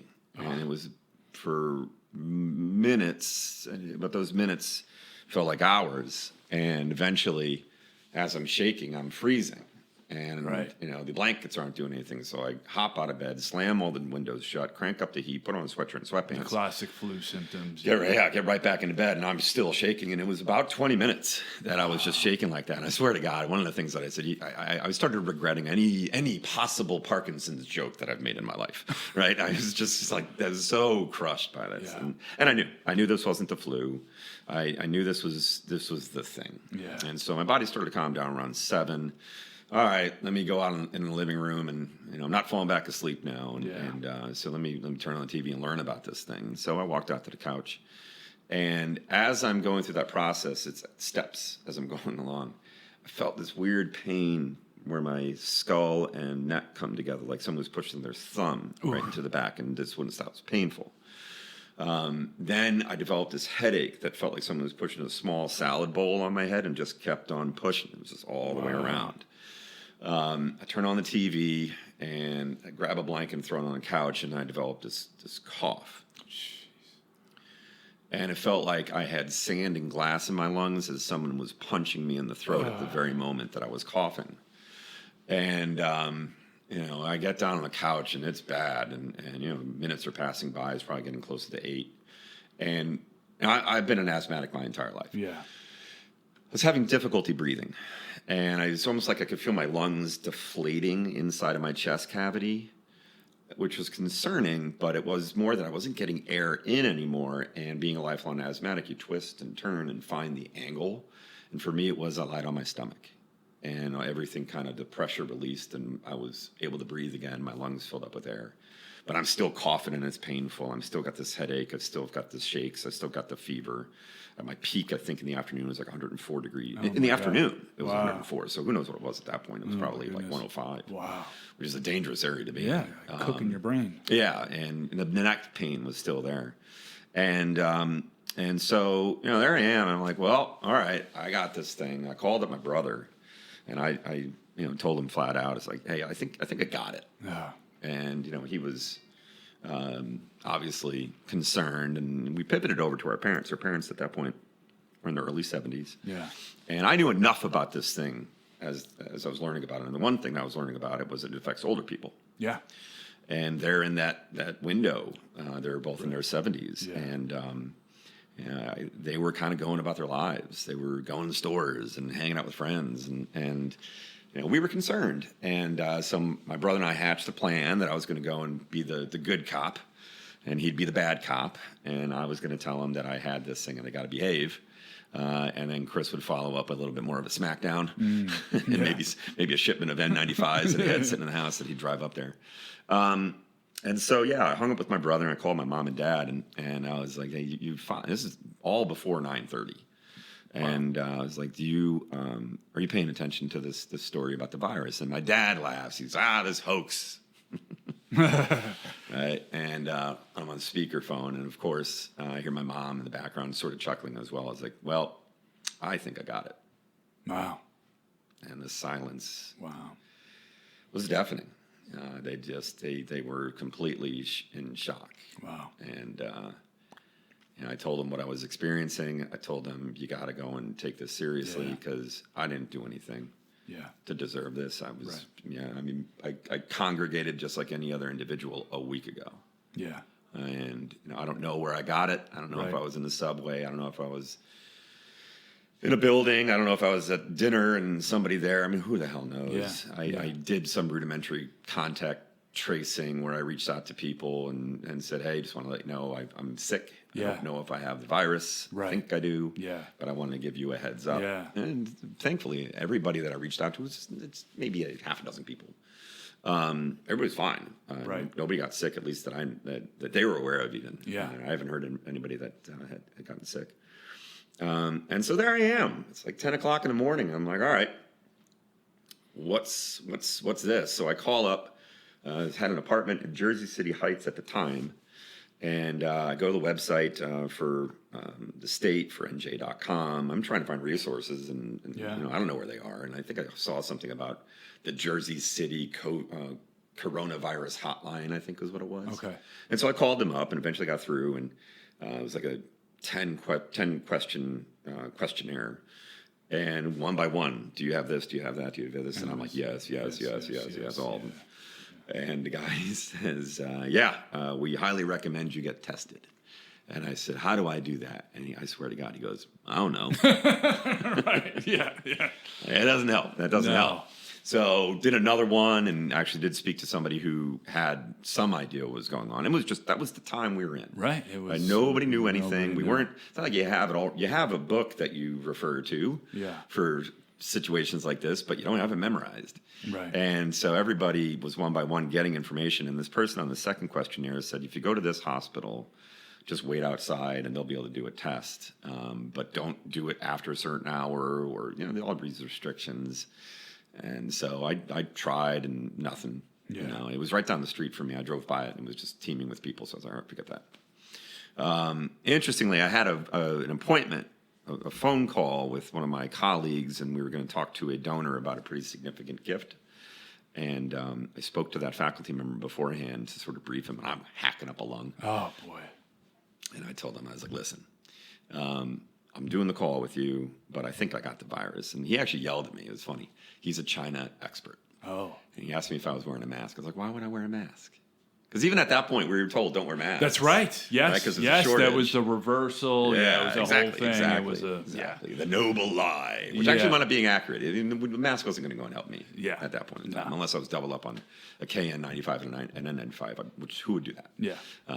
But, we got through that, and I explained to him, I'm going to be on the call, but I may drop because I'm either having a coughing fit or one of the many doctors that have called is calling back. Yeah. So I certainly dipped at a certain point in the phone call and, worked out however it worked out. And so now what I'm trying to do is actually find a testing place. And so I did drop off because I got a phone call from somebody recommending that I go to Bergen County College to get a test. And so, I was like, all right, pack a bag, some drinks and some snacks, and my phone charger. And so I'll drive out to Bergen County College. And so it's like 20 minutes away. And so I went. And I drove out there, and I get up to the entrance of Bergen County College, and there's tactical vehicles everywhere, and guys with M16s. Right. It's a police state. It's insane. And so I pull up. A guy asked me what I'm doing there, and I said, I need to get a test. And so he says, all right, go here, take a left, and drive a little ways, you'll see the entrance. And so I do that, and drive a little ways, and I see the entrance, and it's just car after car after car after car. And so I figured, well, I guess I drive to the end of the cars. And I drove for about 10 minutes. Oh, my God. I got to the end of the cars. And I pulled up in the very last car. A couple of the people pull up behind me, and there I wait. And after about 2 hours of inching along, I moved about 100 yards. And then the cops start coming down with bullhorns yelling that they're out of tests. Oh. Yeah. So I call my boss to go and explain what's going on. I'd been keeping her apprised as best I could, and I, as hoarse as my voice was, she could still hear it. I said, I don't know what I'm doing. I just tried to get a test, couldn't get one, and so let me call my brother now. Maybe he's got a plan. And so I call my brother, and he's working the phones behind the scenes, calling every military installation in the Northeast. Oh man! And so there was nothing going on. And so I go home. So this would have been, I guess. Oh, this wasn't the first day. This was the Friday. So the testing going out to Bergen County, that would have been the second day. So Friday, get home, no tests, park my car, go back inside, feel like crap. And now I'm just kind of living through this revolving door of symptoms. I mentioned I got the headache, I've got the neck ache, I've got the cough, I've got the fever, the shakes, all this stuff, and I'm just exhausted. And so I'm going through little increments where I'm awake for a little bit and I'm feeling horrible with a combination of those symptoms. It wasn't like it was all at once. At first it was, but then it was sort of a rotation of them. You know, I'm going to have 2, or I'm going to have 3, or I'm going to have 1. It was almost like when I was awake, I was thinking to myself, well, how am I going to feel like crap for the next couple hours? And then I would fall asleep. I was like an old cat. You know, I'd be out cold. And so went through that process, made it into the evening. Tiger King had joined us. Right, so I'm watching Tiger King like every freedom-loving American. Right. And at this point, it's getting later in the evening, and I'm scared. I'm legitimately scared. Because I got the thing, I know it, I got the thing that's killing everybody. And it just... I had phone calls with medical professionals, and they asked if I needed to go to the hospital. I continued to say no, because that's where people are going to die. Right. That was my the whole only ventilator thing. Well, we'll get to that in a moment. You know, the part where I lied on my stomach is actually integral to this whole situation. We were putting people on ventilators, and it was teaching people to no longer rely upon an involuntary response, which is breathing. Yeah. Right? And it was taking over for breathing for them. And so it just screwed up their systems. What we later learned, because nurses are smarter than anybody, is that we didn't need ventilators. We needed pregnancy beds. Wow. To go and lie people down to put their bellies on if they're obese or even overweight. They can lie their bellies down in the pregnancy bed and then relieve the pressure so they can breathe more effectively. Wow. I did that on my own because I'm an asthmatic, and you twist and turn to try to figure out how to breathe. So you've been through that. Unwittingly. I didn't know. Yeah. It was just, this is how I've done it every day of my life since I was a little kid. Right. But also you've got a pre-existing condition which exacerbates the COVID. I was aware but not aware, right? I knew, we didn't quite wrap our heads around the comorbidities for another couple weeks. But indeed, asthma was one of them. I just knew I couldn't breathe. Yeah. So anyhow, that evening, I'm going through the cycle of in and out of not feeling well. And finally, I wrote an email to my doctor. So because I'm located all over the place, the doctor that I had was called One Medical. I think they're actually owned by Amazon now. And One Medical is just like a collection. It's a network of healthcare professionals. And so I can be in any city in America, and most of the main cities of One Medical doctor is available. Yeah. And it's a concierge service. You pay a couple, like $150 a year. And then it's your regular doctor. Yeah. And so I wrote to them, and I had been talking to them throughout the day, but I wrote to them sort of like I'm at my wit's end. I need a test. That's all I was focused on. I need a test. So I sent this email out to One Medical, sort of impassioned, basically like, I need a test. In retrospect, I didn't need a test. That wasn't going to help. Yeah, right. I knew I had it. What was I going to get out of this? Just something stuck up my nose. And so I wrote this email, and I hit send, and I'm on the phone with my brother, lying in bed with my brother. It was probably 10 o'clock at night. And we were on the phone for I don't know how long. And we did something that we've never done before. I fell asleep on the phone while talking to my older brother. Wow. Right? Like we were little kids. Yeah. Right? And I just fell asleep and woke up the next morning. And the TV was still on, and my headphones are still in. And I open up my phone or pull up my phone, and I look at my email, and I got a message back from One Medical, and says, at this time, you can get on a telehealth call with this nurse or this physician's assistant, whoever it might be. So 7:30 in the morning, East Coast time. I hop on the link, and I wait, and this woman pops up after about 10 minutes of me being in the waiting room. And it's a physician's assistant in San Diego. Wow. So 7:30 for me. 4:30 for her. Yeah. God bless this woman. Yeah. And I explain the situation. She takes me through the checklist, and it's 100% once again. Right. And like 3 for 3 on these things. And she's like, all right, how far are you willing to travel? And so at this point, I'm in North Jersey. Where am I willing to travel? As far north as Boston. As far west as Pittsburgh.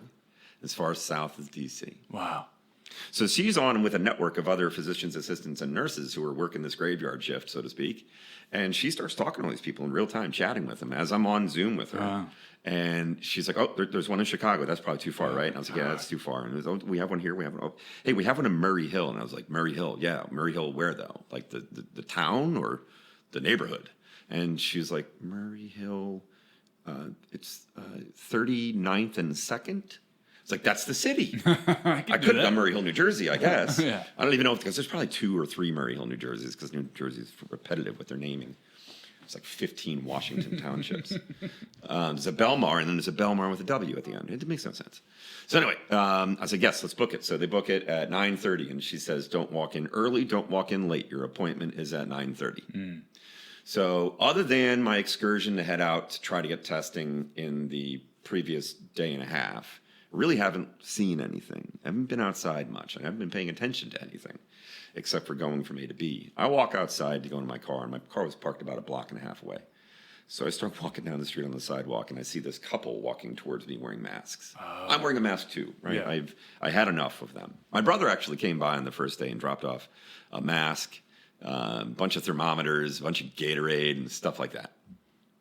All I was eating was dry soup at this point too, by the way, so it was just not much going on. He didn't make do on his rectal thermometer threat. It was a regular thermometer, thankfully. That's a little Easter egg for him. So I'm walking down the street towards them, and they see me walking. They cross over to the other side of the street. Wow. Right. That was the first sign I had that, oh my God. This is a thing. This is a thing right now. So I hop in my car, and to get from where I was at that point to 38th and 2nd, and that's an hour drive, right? With all the tunnel traffic and crosstown traffic, that's going to take forever. And parking, where am I going to park, right? All that. And I'm thinking about all that stuff, but it took me 17 minutes. Yeah. Oh, I parked right in front. Yeah. And I sat in the car and watching the clock, and it's, 9:25, 9:26, 9:28 rolls around. All right, I'm going. I grab my keys, my phone, my wallet, and I walk in, 9:30 on the nose. And when I walk in, they're playing some sad Rihanna song. And the first thing they said was, ladies, I know it's scary out there, but could you play something a little more upbeat? Yeah. They laughed and said, we just had J-Lo bumping before, we're fine. And so they walked me back into the examination room, and clock is ticking, 9:29, 9:30 on the nose. A doctor walks in. And I was like, wow, that's clockwork. And he's got all the test kits that are laying out there. And I'd heard a little bit about the test, but I hadn't heard from anybody who had gotten it. It was sort of just anecdotal stuff. And so he pulls out the first swab, and I was like, is that the big one? Because that's what I'd heard. There's a big one that goes up and like touches your brain and your eyeball. And he's like, yeah, this is the big one. He puts it up there, and I was like, that's not so bad. What's the big deal here? And he pulls out another one, and it's like infinitely longer and bendy. And it's like, I thought you said that was the big one. He's like, I lied. So he sticks it up there, and indeed it touches my eye and my brain. And he yanks it out, and he packaged everything up, and he says, okay, if I don't call you, that means you do not have the flu. Like influenza. Mm. It's sort of like a nod and a wink. If he doesn't call me, I don't have the flu. I might have the other one. Mm. It's just a longer time period for that other one to come back. The flu test is pretty quick. I see. Okay. Right? So I'm trying to remember this, and so they gave me a prescription for some cough medicine, and that was it. Just cough medicine. Yeah. And it was just those little pearls, Yeah. That's it. Yeah. That's all they gave me. Yeah. And so I drive back, and I park my car at Walgreens, just waiting for that prescription to be ready, and checking my phone to see if anybody calls, checking my email if I get an email. Refresh. Checking the One Medical app to see if there's a message in there. Right. Nobody's reaching out to me, and I'm thinking to myself, if he does call, or if he does call, I don't have. But I'm trying to remember what he told me. I'm not feeling very well, so it's very difficult for me to go and wrap my head around that. And so I call as I'm sitting in the parking lot for Walgreens, and I said, "Hey, I just want to make sure the doctor didn't try to call. Maybe I missed the call. Right. Make sure you have my number." And so the kind nurse said, "Hold on," and she goes, and she's basically holding her phone to her chest. I can hear the muffled conversation, and the nurse says, "The doctor has told me you do not have the flu." Oh. I was like, fuck. Yeah. And I got to wait a week. Oh, to find out. About the real thing. Yeah. So I get the thing, get the pearls, grab a ton of NyQuil, a ton of Dayquil. I already had all that. It was funny. When everybody was going shopping for toilet paper, I bought a ton of meat, Oddly Smart. enough, my parents had sent me dry soup for no reason, nothing to do with the pandemic, like 2 months earlier. It was actually very good. That's all I lived on. I was living on a cup of soup a day. Oof. Maybe a day and a half it would last. That was all I was consuming, that and Gatorade. So I got more Gatorade. I didn't need toilet paper. I think, I still don't understand that. Anyway, so I bring the basics back home, and I just kind of cruise through and just writing it out, and I start to get a little bit better. It took about 10 days for me from the 19th to the 29th or 30th is when things just kind of started to slowly, dissipate a little bit. I'm exhausted, though, just wiped out. No more fever. Still have the cough. Headaches are kind of coming and going. The neck pain is getting a little bit less. But you're home this whole time. I'm sitting in an empty apartment by myself, doing all of it by myself. And, finally, I think I decided to go and try to work. So I got on Zoom with our regular team meeting, and I heard later on how scary that was for all of them. Nobody knew what was wrong with me, but everybody kind of figured out. Oh. Because I told my boss, but no, she couldn't say anything. Legally, she can't. Right. And so I show up. I'd already lost 15 pounds. Wow. Right, so I look very gaunt. Right. Tremendous diet. Don't worry, I got all the way back, and then some. But it was. I can't imagine really what it was like for my colleagues, my friends that saw me in Zoom for the first time, and how bad I looked and how bad I sounded. Kind of trudged along for the next couple of days. I figured it was on the tail end, and I got on the phone on around the 13th day with my voice coach, Elaine Clark, and I was talking to her about my experience and what it was like. And then in the midst of the phone call, my voice went from where it is right now to barely a whisper. Oh, wow. Just barely whispering. She couldn't hear me. At one point, she said, "You know what, Keith, hang up. We'll talk tomorrow." And that night, when I went to bed, I was so tired, but I had this painful throat that was brewing. Like a really bad sore throat. And eventually, when I woke up the next morning, I had the worst sore throat I've ever had in my life. I had incredible nausea that I was like seasick, carsick, and pregnant all at once. Wow. And, I'm starting to, my dreams that I was having were starting to really confuse me. I couldn't tell what was happening, if it was real or not, because all of my dreams were so very, very vivid now at this point. Remember, I'm sleeping a ton.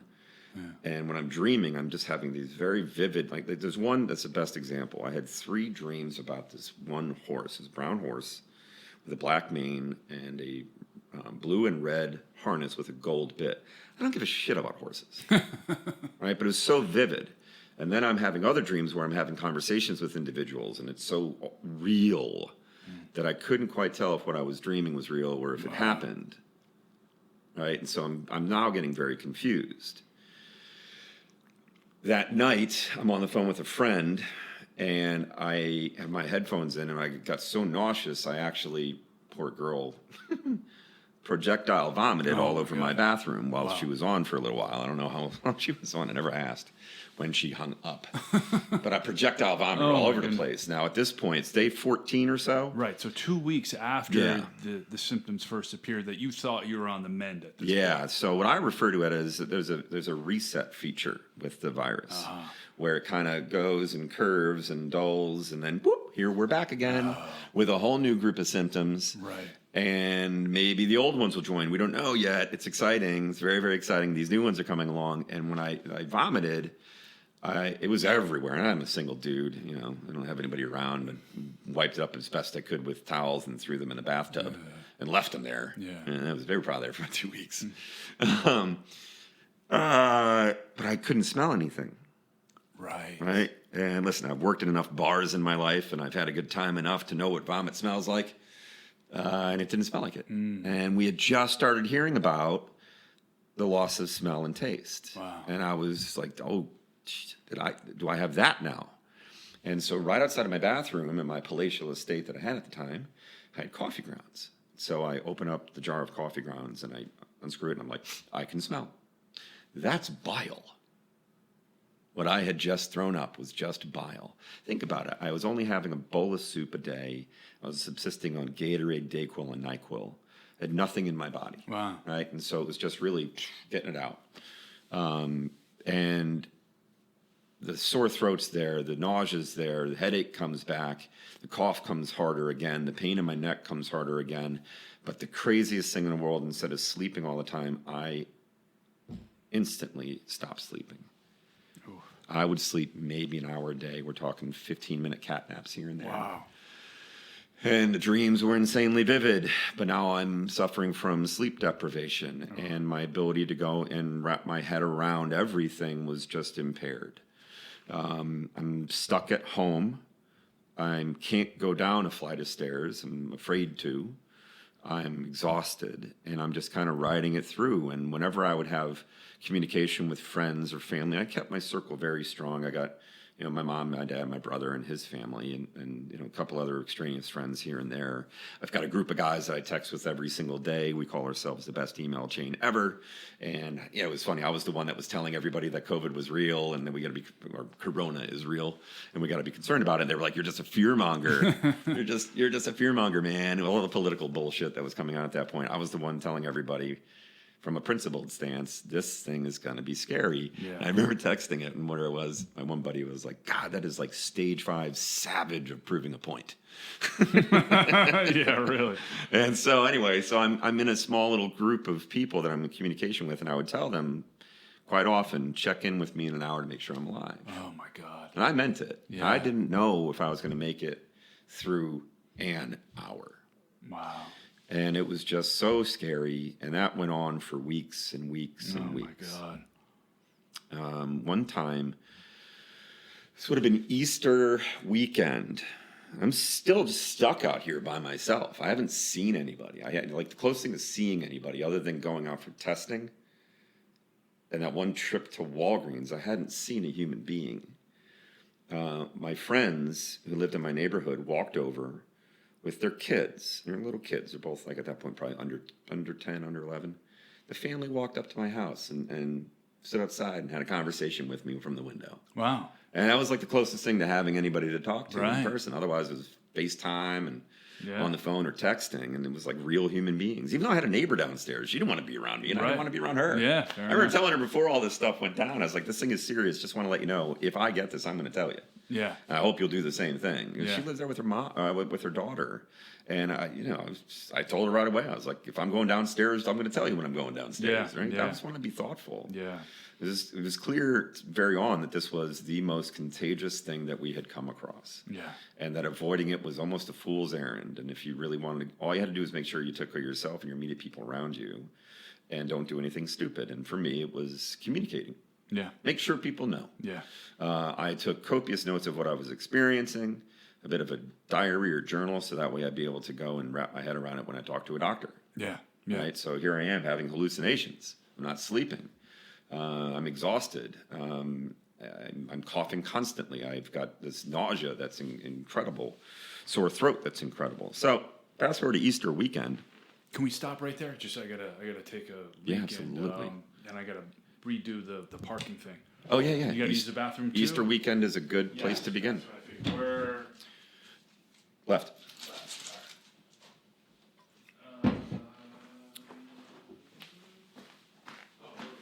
There's spookery if you need it.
flush.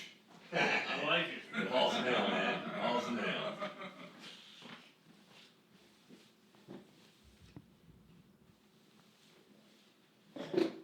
I got the parking thing just in time, I think. Did you?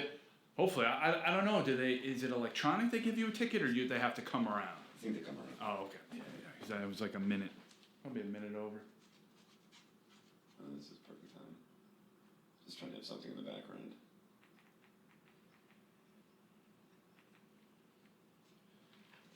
Guess we won't. All right, you let me know when you're ready. So Easter weekend. Yeah, so Easter weekend, it was very raw and cold. It was like 33 degrees and rainy. And, I'm by myself. I'm not, I'm Irish Catholic, so obviously Easter is a very important weekend, but I'm Irish Catholic, which means being away from my family is the goal. So I really wasn't upset about that. I was just sort of like, just alone. And I received in the mail on Saturday something that I had ordered before I got sick. That supply chain was so far behind that it finally arrived. And it was a stationary bike stand that I was going to go and use in my apartment to stay in shape. Right. Like I was actually going to ride it. Yeah. And it arrived on Easter Saturday. And, I looked at the box, pretty heavy, pretty sturdy. Figured, well, I guess I'll do this tomorrow. And it'll give me an activity. And so I'm still kind of muscling through, having a hard time. As I mentioned before, it's more of every day is the same, but every hour is different. And Easter Sunday rolls around, and I'm rewatching Modern Family, stem to stern. And I got it on in the background, and I figure I'm going to put together this stationary bike stand. And I open up the box, and it's got 4 parts. 4. Not bad. After 20 minutes, I gave up on putting it together. Wow. I couldn't wrap my head around righty-tighty, lefty-loosey. Wow. I mean, is that the COVID brain fog? That's the first real sign that I now understand of how this disease was affecting my brain. Wow. And it wasn't just that. It's like I could understand if I had a fever, right? Because your brain is kind of getting boiled and you're just all off. But it was like, no, it was stopping me from functioning properly. The most simple little thing. Yeah. Righty-tighty, lefty-loosey. I couldn't wrap my head around that. And I remember looking out the window pensively like Jack Donaghy in 30 Rock and thinking to myself, well, I don't think I need to go to the hospital, but if I fall asleep ever again, I might not wake up. Wow. And I was resigned to that. I really was. I understood that things was very serious. And I guess that's it. So I don't think I reached out to my family about that. I kind of kept that to myself. But I did reach out to a doctor and I said, my lungs are starting to, now at this point, my lungs are actually starting to deflate again. I'm having a really hard time breathing. My brain isn't working. I'm not sleeping. The coughing is painful. The headache is painful. I'm starting to get really, really confused even more every single day. And I'm scared. Yeah. So I reached out to my doctor and I said, this is where I am. What do I do? And they called me. I did all this with like email. So I just had to get through all the garbage of trying to get passed around phone call to phone call. And so somebody called me and they said, do you need to go to the hospital? And once again, I said, no. And that seems to be where people are going to die. Yeah. But I'm scared and I don't know what to do. I said, well, let's get you to an urgent care. You pick one. You tell us which one you're going to go to. We'll tell them what you need. And that'll be that. And so, all right, I'm going to do that tomorrow. This is late in the day and I'm, I don't know why. Just being humble, I guess. Yeah. My humility is my best quality. Ask anybody. Ask anybody. So anyway, I was like, all right, where am I right now? I'm in Jersey City. What do I know about Jersey City? It's the most diverse city in the state of New Jersey by every measure. Age, race, height, financial situation, everything is, in my neighborhood alone was like on the edge of a neighborhood. And so, you walk 2 blocks in one direction, you can go and get artisanal coffee and organic ice cream, and you walk 2 blocks in the other direction, and you can cash some checks and sell some gold. Right? It's gentrifying at that moment. So because it's a diverse neighborhood, I'm thinking to myself, because at this point I understand the comorbidities, and I got one of them. Yeah. I didn't want to go and bring the thing to anybody else, and I also want to go and catch anything from anybody else. So I didn't feel comfortable going to an immediately geographically convenient urgent care center, but down in Hoboken, where the median age is probably in its 30s, otherwise healthy people. Right. Hoboken felt like a bit of a safer bet and maybe a shorter line, right? So I pick a place in Hoboken. They call them and give them the information for me. I drive down. I park right in front. You don't park in front of anything that you want to go to in Hoboken. You got to drive in concentric circles. Yeah, Hoboken's the worst for parking. Miles square with 70,000 people. Yeah. And so I park right in front. I walk in. I'm their first patient of the day. Wow. Right? So my bet is starting to pay off. They let me in, and the doctor is dressed like, Doc Brown from Moon Soup. Yeah. Jammed in the corner to go and maintain 6 feet distance. Right. And they give me a couple tests, and they wanted to make sure I didn't have pneumonia, which, when you get pneumonia at that stage and thing, that's what you die from. People die from pneumonia. Yeah. You hear it all the time. Val Kilmer died of pneumonia the other day. Right. But it was the cancer that led up to that for him. Yeah. So they gave me a Z-Pack and Tamiflu. And I took that immediately, and within days, started feeling better. Wow. Amazingly better. Now, I don't know if it was the passage of time or if it was the zinc in the Z-Pack. Because remember, I'm not getting anything. I have no medication except for a little cough medicine, Dayquil, NyQuil. And you had nobody helping you. I mean, you didn't have somebody that could go grocery shopping for you. I didn't need that. Yeah. I had everything I needed. Yeah. I really did. For a month and a half, I had everything I needed at home, except for a cure for this disease. Yeah. Right. So I was fine. Yeah. I was going stir crazy, but I was also going crazy because of the disease. So I started feeling better, and everything sort of kind of washed away, and there I am, sort of like, all right, well, what the hell was that? Yeah. And I decided to go outside on foot and walk around my neighborhood, and this is maybe a week or so afterwards. And I did this loop in my neighborhood that would normally take me about 15 minutes. It took me about 45. Wow. I was just moving so slowly. Yeah. And I remember the first thing I noticed, the neighborhood that I lived in is one of those, I said it was a gentrifying neighborhood, right? A lot of colorful buildings, turquoise buildings. Right. It's that kind of neighborhood. And I'm looking around, and it's like the backdrop of these very loud colored buildings, and then these, sort of boxes that are made by developers blended together. But in the background, it's this gray, dank sky. Yeah. And all I hear is the occasional bird. I don't hear the laughter of children. I don't hear a car honking and somebody tell me to get the fuck out of the way. There's no cars driving. It's just, I'm like, I feel like I'm behind the Iron Curtain. It was a different world. It was insane. Yeah. I walked by a park that had a fence put up and locked. Right, I remember that where they were locking. I didn't know this was going on. Yeah, because when everybody's watching the 10 o'clock Andrew Cuomo show and the 11 o'clock Phil Murphy hour, and then the 5 o'clock COVID-19 hosted by Donald Trump, everybody's watching that. I stopped watching that for the most part. I was paying attention to it, but I needed to know what was going on in my immediate neighborhood. Did I need to go and take the trash out? Would it get picked up? Right. Was mail being delivered? Do I need to move my car so I don't get a ticket? Yeah. It's funny because I just got in a car. My car, I put like 100 miles on it. First year. Yeah. It's still below 15,000. I've had the car for 5 years. Wow. So I subscribed to a local newspaper for the first time as an adult because I wanted to know the local news. Yeah. And, it was so interesting. The national conversation was going about basically a top-down structure for our government, when in reality it's a bottom-up structure for our government. What happens locally is so much more important than what's happening in D.C. Yeah. Anybody can go make any decision down in Washington, D.C., but they can't tow my car. Right? That's what I want to know about. Can't, yeah. So it was an interesting thing, and I do want to dive into some of that craziness in a moment of just the national conversation. It was interesting.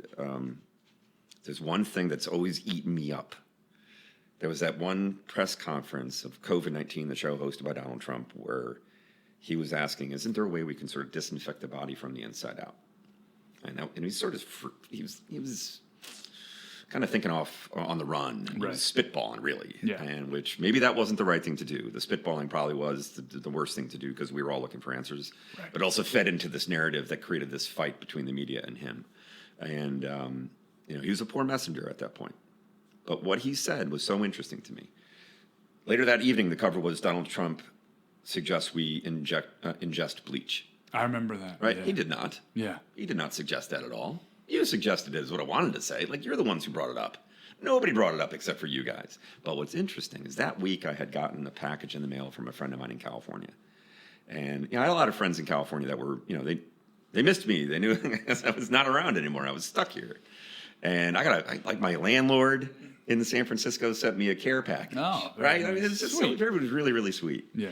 But my friend Doug sent me this package, and it was a product called Brio Tech, I believe. And what it is, it's a mist that is used in like malls, casinos, hotels, airports, planes, cruise liners to disinfect when you breathe it in. It helps. Yeah, it cleans it out. And I'm like, well, that's what he was talking about, you fools. The science exists. And I was like, this is how stupid we become. That if Donald Trump said it, it must be wrong. But no, the science is actually right there. Never mind the fact he didn't say it. Well, I mean, that could bring us to the whole lab leak discussion, too. Well, here's my take. It's funny. I had a couple buddies who got it at the same time. My one buddy, Brooklyn, got it in Milan. He was there for Fashion Week, I believe. Oh. He got the last flight out, and then when he got home, he was deathly ill. Oh. My buddy Jackson was in San Francisco when he got it, and when he was deathly ill, I was out here, and we were all having the same thing. It was so interesting. We were all college athletes. We all had this serious thing that was going on. And one of the things that I haven't mentioned that I'll get into more when we get into the really good long COVID part of this was it was affecting our body. There was extreme pain in places where we had injuries. Wow. I had a reconstruction on my knee. My knee was killing me. My ankles are completely blown up. My ankles were hurting me. I've hurt my hands, broken them all over the place. My hands were hurting me. I was having difficulty with my brain, and I've had 15 concussions. My buddy Brooklyn had a shoulder issue, he had a knee issue, and an ankle issue. And those were the pain. That's where the pain was for him. Jackson, very similar, and I think it was his back and his shoulder, very extreme pain. And we talked about it afterwards, and we're like, "There's no way this is anything other than synthetic. It is attacking me where I'm my weakest." Right. Think about that. With all the comorbidities, it's getting at people where they are the weakest. Yeah. And it's pouring gasoline on that fire, Right. which will kill you. It's just going to accelerate that process. Yeah. And so there's, one thing, we'll get to long COVID. There's one theory that people with long COVID have aged 20 years. Wow. Right? It sped up the process. Right. And so when you think about it from that perspective, as everybody was yapping back and forth about this being from a pangolin or from a bat or from something else, there's no way, in terms of how this thing functions, there's no way that this is anything other than a man-made thing. Yeah. Because it just operates very differently. We have no way to figure. We wasted so much time in the medical community and the scientific community on focusing on it being natural. Yeah. And that's where my frustration is. Right. And the conversation was, don't touch the lab leak theory because it's a hoax. So don't touch it. Yeah. We got to focus on it from this way. And we wasted time. We really did. Right? And Years. My life has been taken from me. It literally have. I've been alone with a stranger for 5 years. I am not the same person anymore. I cannot move physically. I was a college athlete that cannot walk up and down stairs now. Wow. I make my bed. I'm exhausted. The good news is my bed is made, so I can lie down on top of it. Yeah. I walk my dog. He's a service animal, and he can figure out when I can't walk. Wow. And so he helps me move along at a slower pace. It's just the whole entire thing. Exactly. That's it, buddy. I didn't have him at the time. I didn't get him until September of 2020. Yeah. So, I'm going through that experience of, getting better in May of 2020. And I'm kind of walking around trying to get back in shape. I just figured I was atrophied, and I was trying to do it, and it didn't really accomplish anything. And then as the summer went on, things just got worse, and new ways. When I said before I couldn't walk downstairs, and it was true because I was just so exhausted. Now I cannot physically walk downstairs to even get the mail. Life is starting to creep further out. Right, we're starting to get back in a degree of normalcy. Right. And going down to get the mail for me, I had to plan ahead. Wow. Because I was going to have to lie down for a while after that. And then were you able to work? Yeah. That first version, that 5-week time period, no, I was on disability. Wow. After that, I'm fortunate. I'm part of the laptop class. Yeah. I don't bang nails. I don't work in retail. I'm not a cop or firefighter. Yeah. I can work. Yeah. Those people, man, we've had a lot of cops and firefighters across the country retire because they have long COVID and they can't work. Yeah. Other people that are in worse situations than me. I can sit at a computer and do a lot of my stuff. I can do it on Zoom or on the phone. Right. And everything was shut down, so I was able to function, but nowhere near my regular work. Right. Right. What normally would go and take me 10 minutes to do is now taking me an hour. Wow. But now this new version of it where I'm starting to forget things. I'm starting to forget how to do things. I start putting Post-it notes all over my house to remind me how to do basics. Wow. When I eventually got my dog, take the dog out for a walk, have reminders on my Amazon Alexa, have reminders to go and take medications. Post-it notes everywhere, though. I look like a shut-in. The worst case of forgetting my memory, the worst two things were I forgot how to put dishes onto a shelf. I was putting them into shelves, and I was breaking a lot of dishes. Now, the neat thing is I learned how to repair dishes. Right? I've got these two that I got in Positano that are really important to me. One from two of my dearest friends' wedding, and I broke both of them. Oof. And it was just because I put it into the shelf and it broke. Fell and hit the ground or hit the sink. And that was happening a lot. And when I was cooking dinner for myself, I would go through the process of cooking dinner, and I had Blue Apron. And it's icy. I don't know if you've ever done Blue Apron, but those recipes are easy steps. Yeah. Mm-hmm. 1, 2, 3, 4, 5, 6, 7, 8. They're in order. I'm doing it, and I'm like 1, 7, 5, 3. Boy. Like I'm all over the place. Yeah. And I'm doing things wrong. One time I made myself breakfast, and I had just made it on my cast iron skillet. I put it on the plate. I am actively doing this by myself. No time has passed. I reach and I grab the skillet, and it's burning hot and burnt my hand. I chop my thumbs and my fingers repeatedly because my hands were shaking as I'm doing as I'm cooking. The scariest moment, though, was on FaceTime, I think, with my longest friend I've ever had. This guy I grew up with. His name's Matt. He lives in Atlanta, and it's him and his wife lived down there with their kids.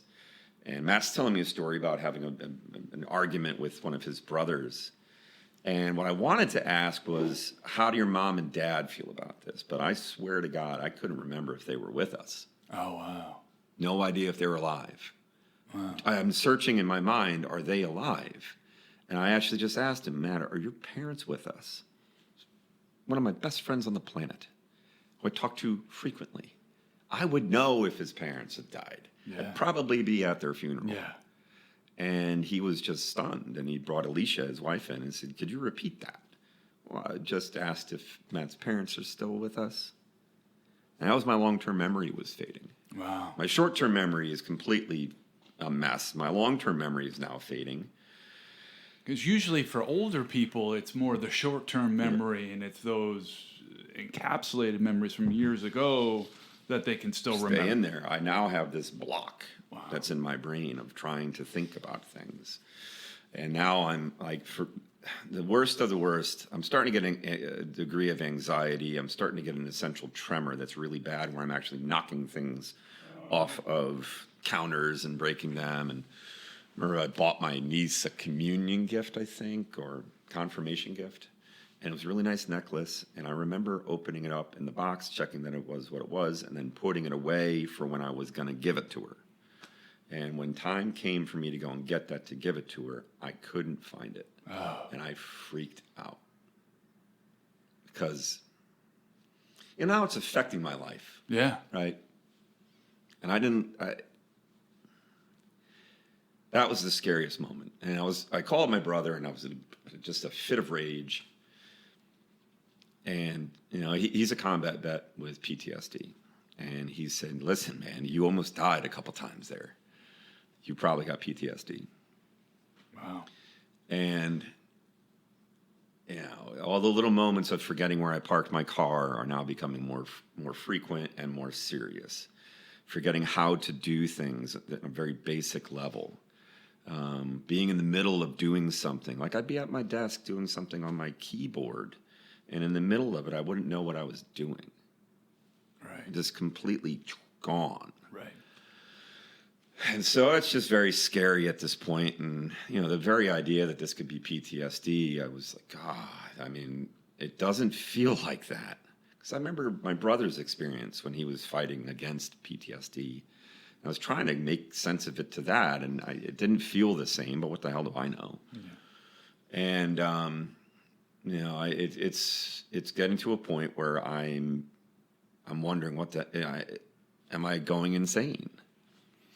And, I'm starting to just get in a darker place, and it was interesting. I would make a regular effort to talk to friends and family. I was probably a little more candid with my friends than I was with my family.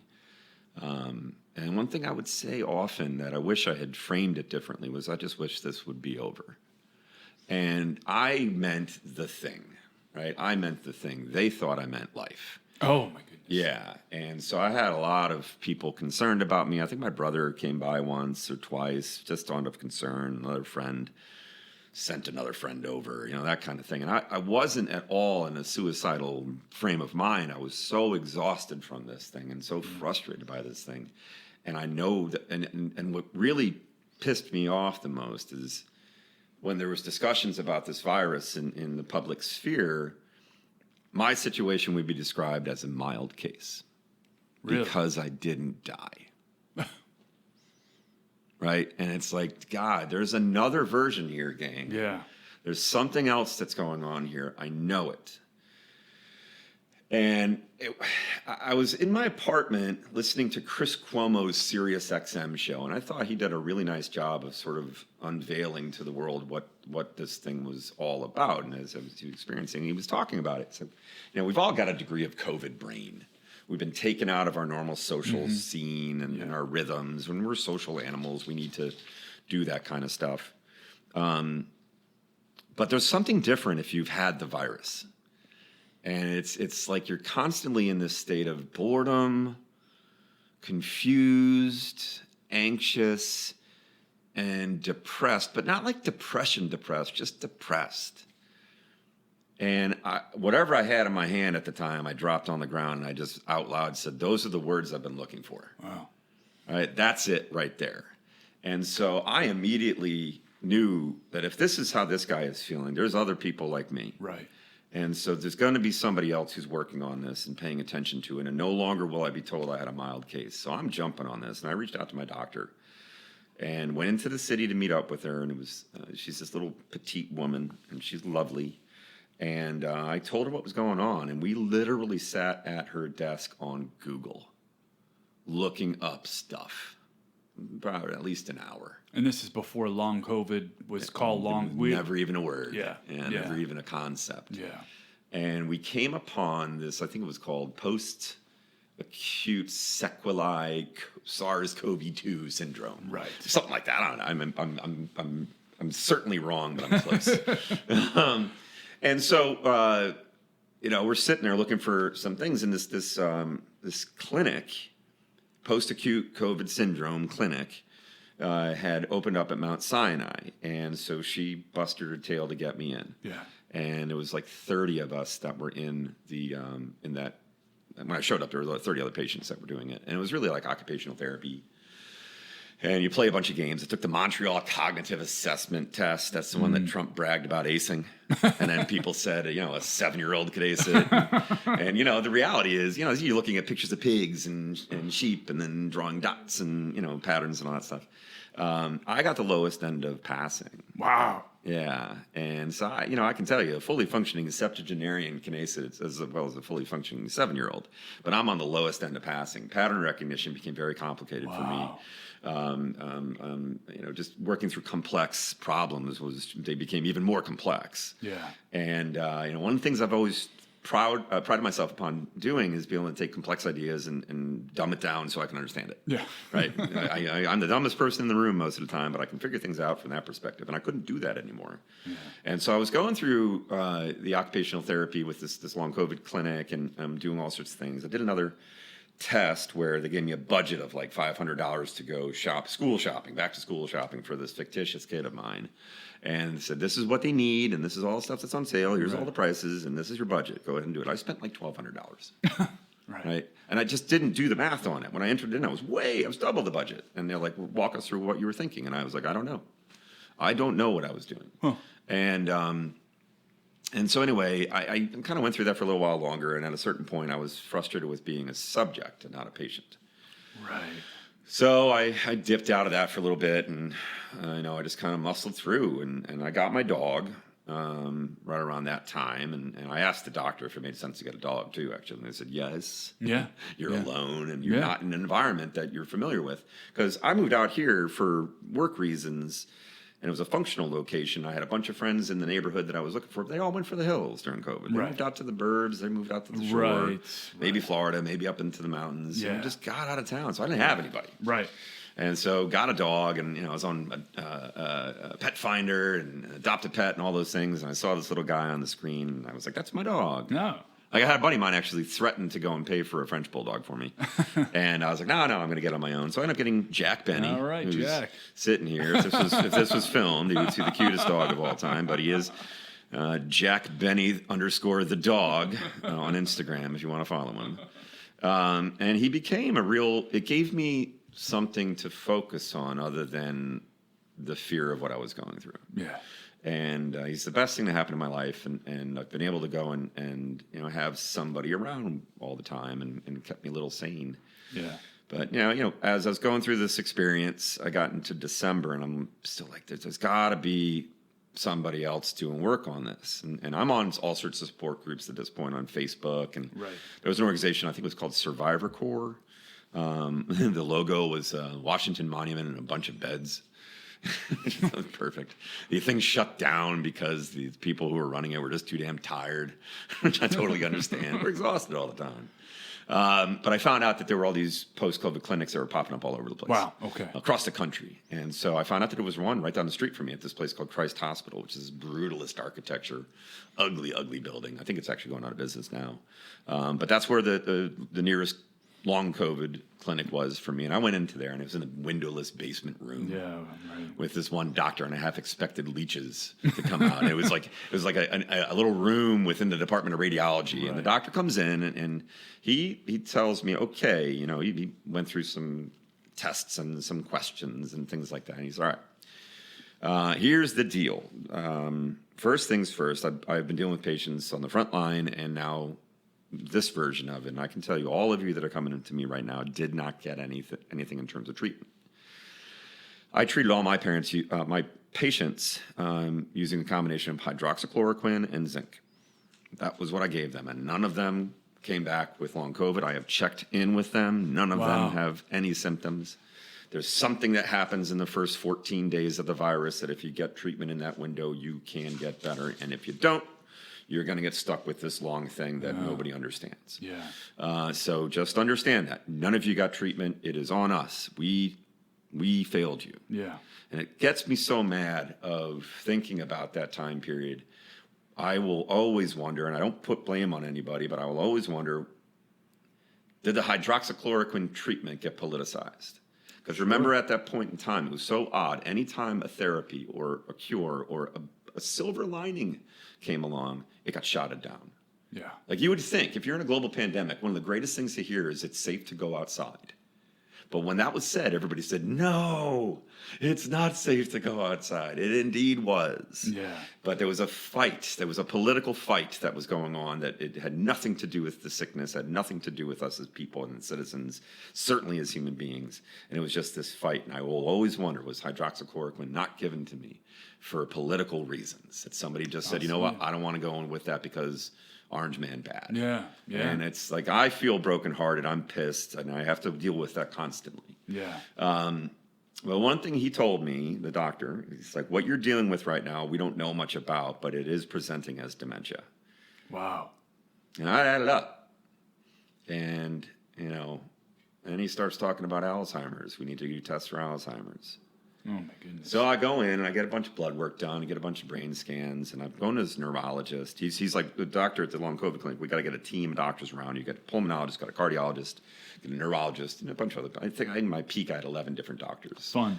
Yeah, rheumatologists, new GPs, all sorts of different people that kind of combine into it, and a little bit of a revolving door of certain doctors because they lacked the insight. I thought I was getting great care. Yeah. Because my doctor's appointments would go from 20 minutes to 2 hours. Wow. They were just fascinated by what was going on. Usually it's not, but yeah, you're they a just guinea sat pig. back. They were like, wow, this is interesting. Yeah. And I get it. They were fine people.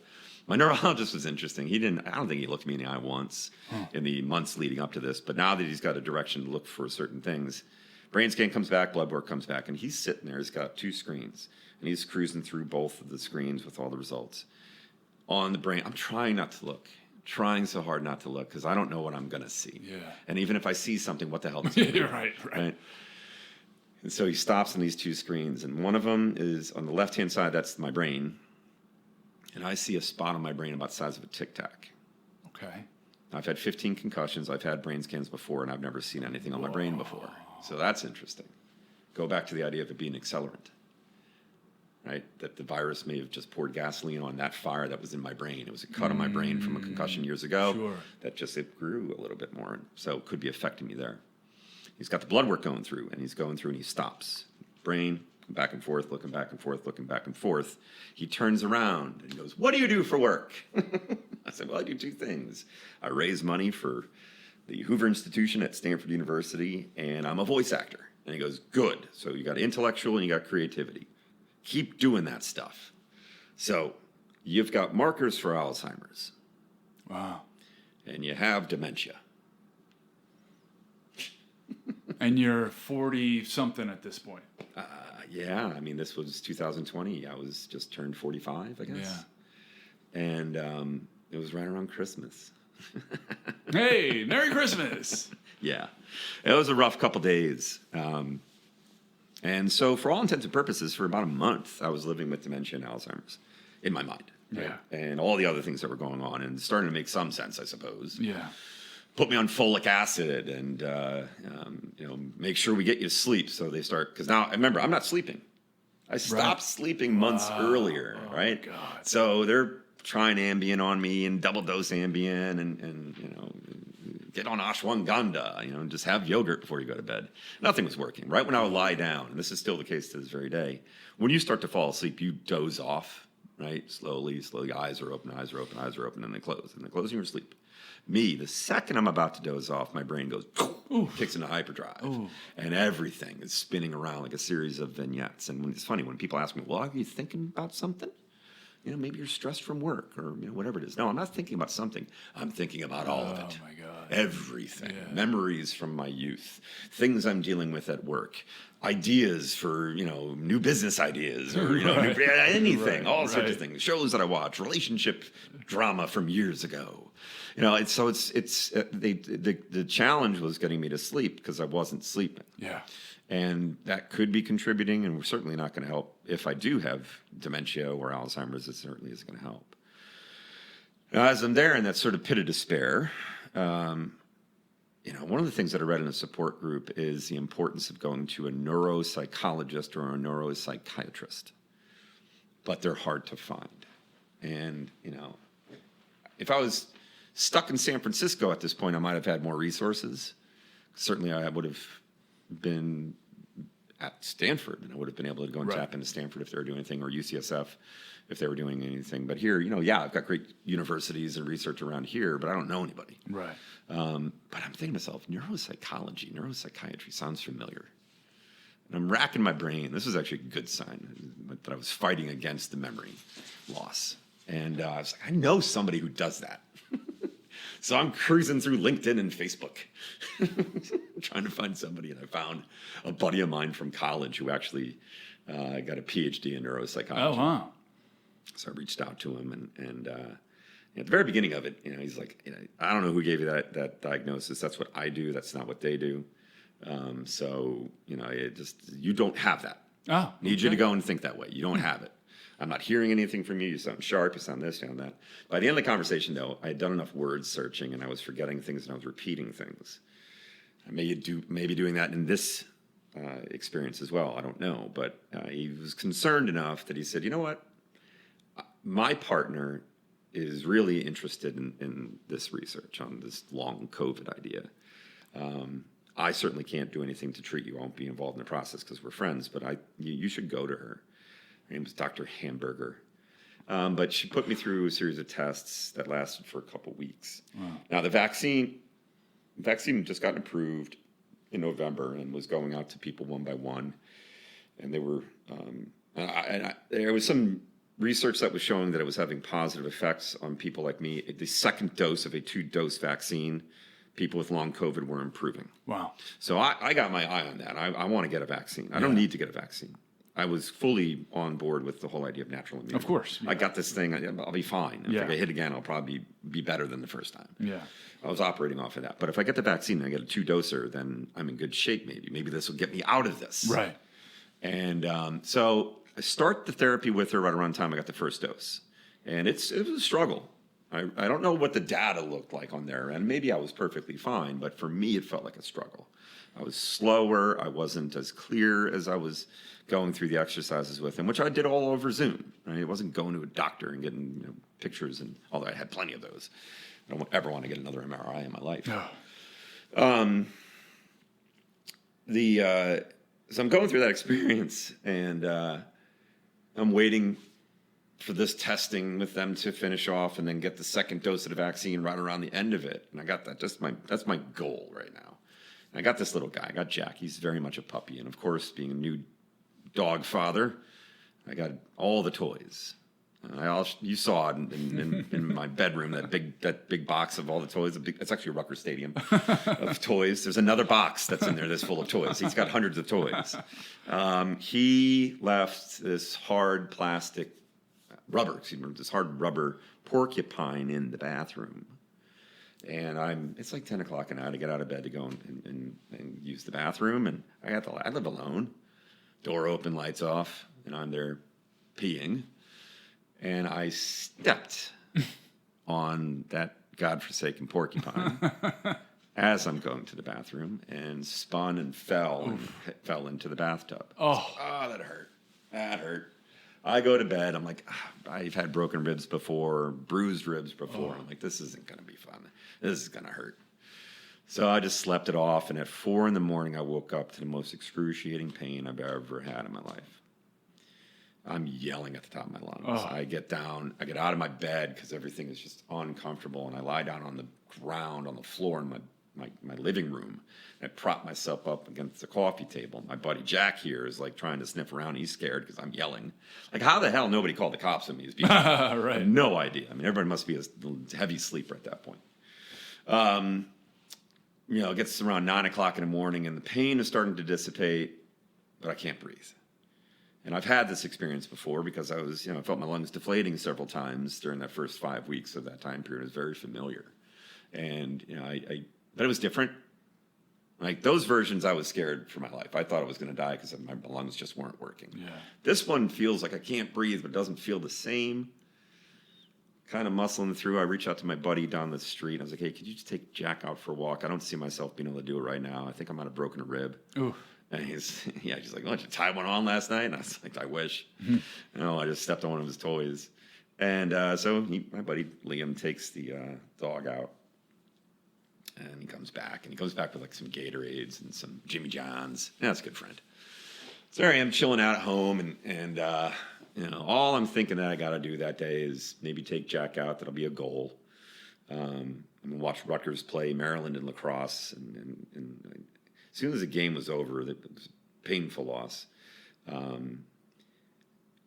I figured I'm going to take the dog out.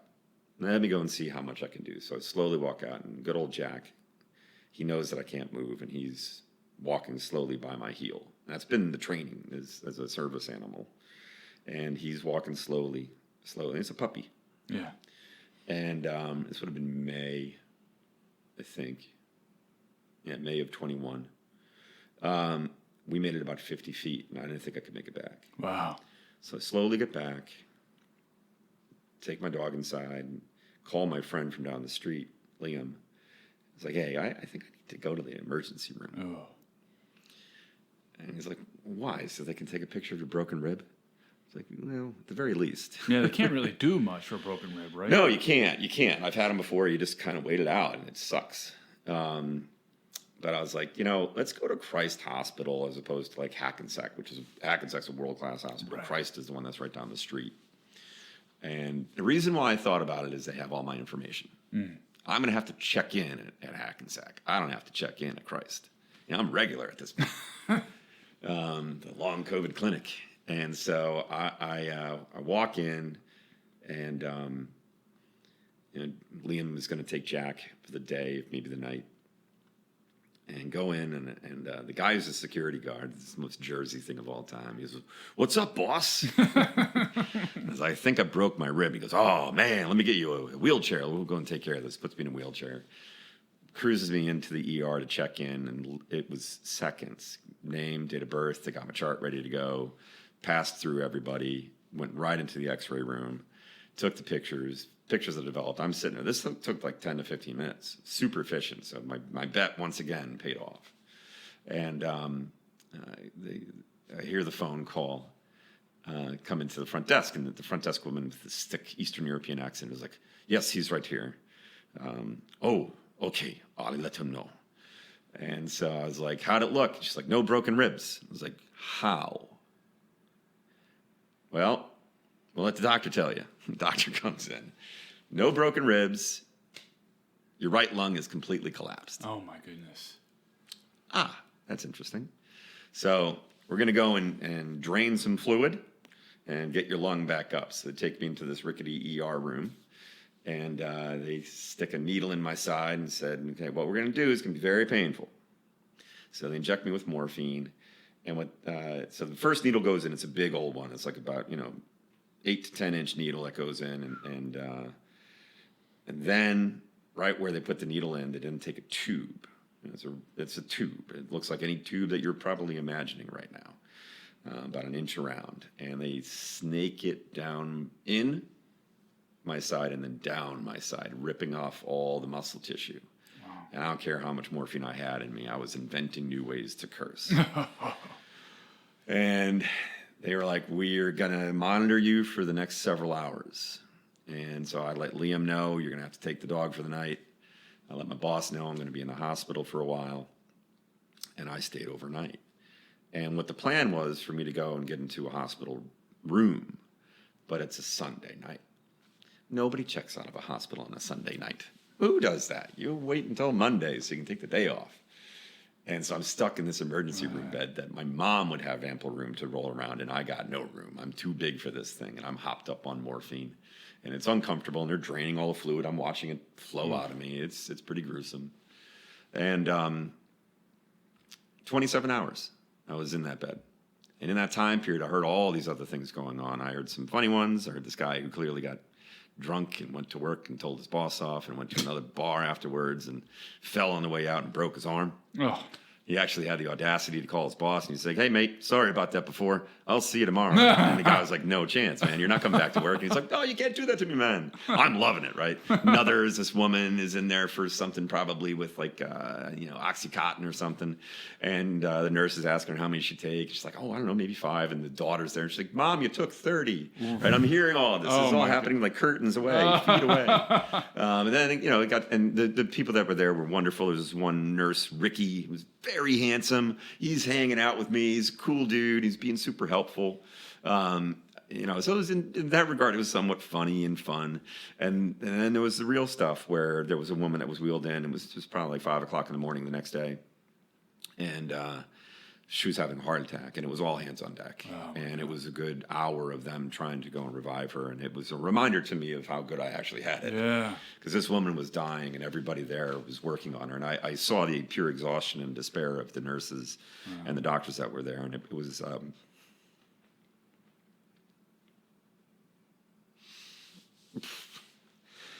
it's amazing what they do. Yeah. It's hard to go and not get emotional over that. Yeah. I mean, it gave you a perspective on your own life. Yeah, it did. It made it really hard for me to go and feel as bad as I did. Yeah. Which is its own kind of therapy, and the respect for the men and women that do that. Yeah. It's remarkable. So, they're going through that whole experience, and my family's checking in with me, and my mom, I gave her regrettably, I gave her my proxy as my medical proxy. And they're pissed off that I'm still sitting in an emergency room bed and not getting the treatment that they deem necessary. And so they're insisting that I get moved to Princeton Hospital by my brother. And they're like, well, you're in a perfectly fine hospital. Your options are to go and refuse service and pay $30,000 to get an ambulance ride down there, Right. or to go and have the tube ripped out of you, take an Uber or have one of them pick you up and take you to that hospital, and they're going to do the tube again. Yeah. And I'm like the only one thinking about that. Yeah. So my mom is suggesting that I get taken out of the hospital, and I'm like, no, I'm staying here. Yeah. And so I'm staying there, and I finally put the kibosh in that. Eventually got put into a room late Monday night. They would go, like every once in a while they would come in, and somebody from upstairs would shout out, all right, we got a room. Who's in? Male? It's all female because it's 2 people in a room. And I couldn't just get into the next available room. I can only room with a guy. Yeah. And so I'm down a list, and so they come down like, we have a room for a male, and in the back, all the nurses yell, Keith, he's fucking been here forever. Right, so I go up into a room with, unfortunately, this poor guy who was dealing with cancer, and he was on his last days, and it was, this actually might have been March now that I'm thinking about. It wasn't May, it was March of 2021. And because I was watching March Madness. Yeah. So I'm watching basketball. And they're hopping me up with drugs, and I'm just chilling out there. And so I got another day or so. I think I was in the hospital until Wednesday. Got picked up, got taken back home. Wow. And I'm dealing with it. You know, it's kind of slowly getting back into moving around, convalescing, as it were. And that Friday night, I'm lying in bed watching. I decided to watch all the Marvel movies in order of actual timeline, right? You got boredom. I've seen every one of them in chronological order, but why not do it when they happen in the story? And so I'm doing Ant-Man. It's Friday night. I'm watching Ant-Man. It was late. It's probably like 11:30, and I hear this loud bang outside. And I'm like, what the hell was that? Really, some accident by some jackass. And we live in this little neighborhood that, unfortunately, people speed. And so I thought it was just some idiot hitting somebody's parked car. Yeah. And so I just kind of blew it off and continue on with Ant-Man. And somebody then rings my doorbell. I'm like, who the hell is this? Nobody knows where I live. I technically, in most people's minds, don't live there. Yeah. So who the hell is this? And I ignore it. Figured they just had the wrong house. And then they ring again. I'm like, Jesus Christ. I can't move. I'm having back spasms at this time, too, from being, so bedridden. So I'm walking using my 5-iron as a cane. It's a great club. So it is my best club. And so I 5-iron myself out to the front of my building, my apartment. And I look out the windows, cops everywhere. And so I'm like, what the hell is this? And I look and I see my car, and I see another car next to it, upside down. Oh, God. So I crutch myself down with my 5-iron down to the outside, and I see a cop, and I was like, that's my car. And they said, yes, it is. This guy had sped through the intersection, pinballed off of my neighbor's car, rolled, I think, into a car across the street, damaging that, and then rolled over and drilled the passenger side of my car, and it was sitting upside down, wheels up next to it. Wow. I will tell you, this is the 3rd time I've been in a car accident where I have not been moving. I wasn't even in the car at this point. 3 no-fault accidents. So that was funny. I called my best friend Tom, who was in San Francisco at the time. I got to tell somebody, this is hilarious. So I'm like, this is just great, all this stuff. So fast forward to go to the final testing with the neuropsychologist. And, before I have my final test, I take the second dose of the vaccine. So it was Sunday to go and get my second dose of the vaccine. I go down to NJIT for it, and I get it. And I took the day off. And what was interesting is I knew everybody was talking about it. They feel like crap after getting the second dose of the vaccine. So I want to pay attention to that. I did feel kind of crappy. But the next day, I took off, and I fell asleep for 4 hours in the middle of the afternoon. I felt amazing. Yeah. Middle of the week, by Wednesday, the cough that had been every minute dissipated. Wow. By Friday, I unfortunately had a family friend pass away, and I was talking to my mom about it, and I was regaling her about tales from my youth about this family. I idolized the kids, It's the Grenier family up in my hometown, and I just really looked up to Jeff and to Mike, and the dad was like my little kid basketball coach as well. And I'm telling her all these stories, and I was like, Mom, you realize I'm remembering shit? And she goes, I know, I didn't want to jinx you, right? So it was amazing. I was able to sleep. The cough was going away. My memory was coming back. And it was suddenly I went from being 30% of myself to 70% of myself. Wow. It felt amazing. And that following week, I had the final round of testing with the folks at Columbia Hospital. And I'm cranking through the tests, going through it. And by the end of it, when I got the results, she's like, you need to wipe dementia out of your mind.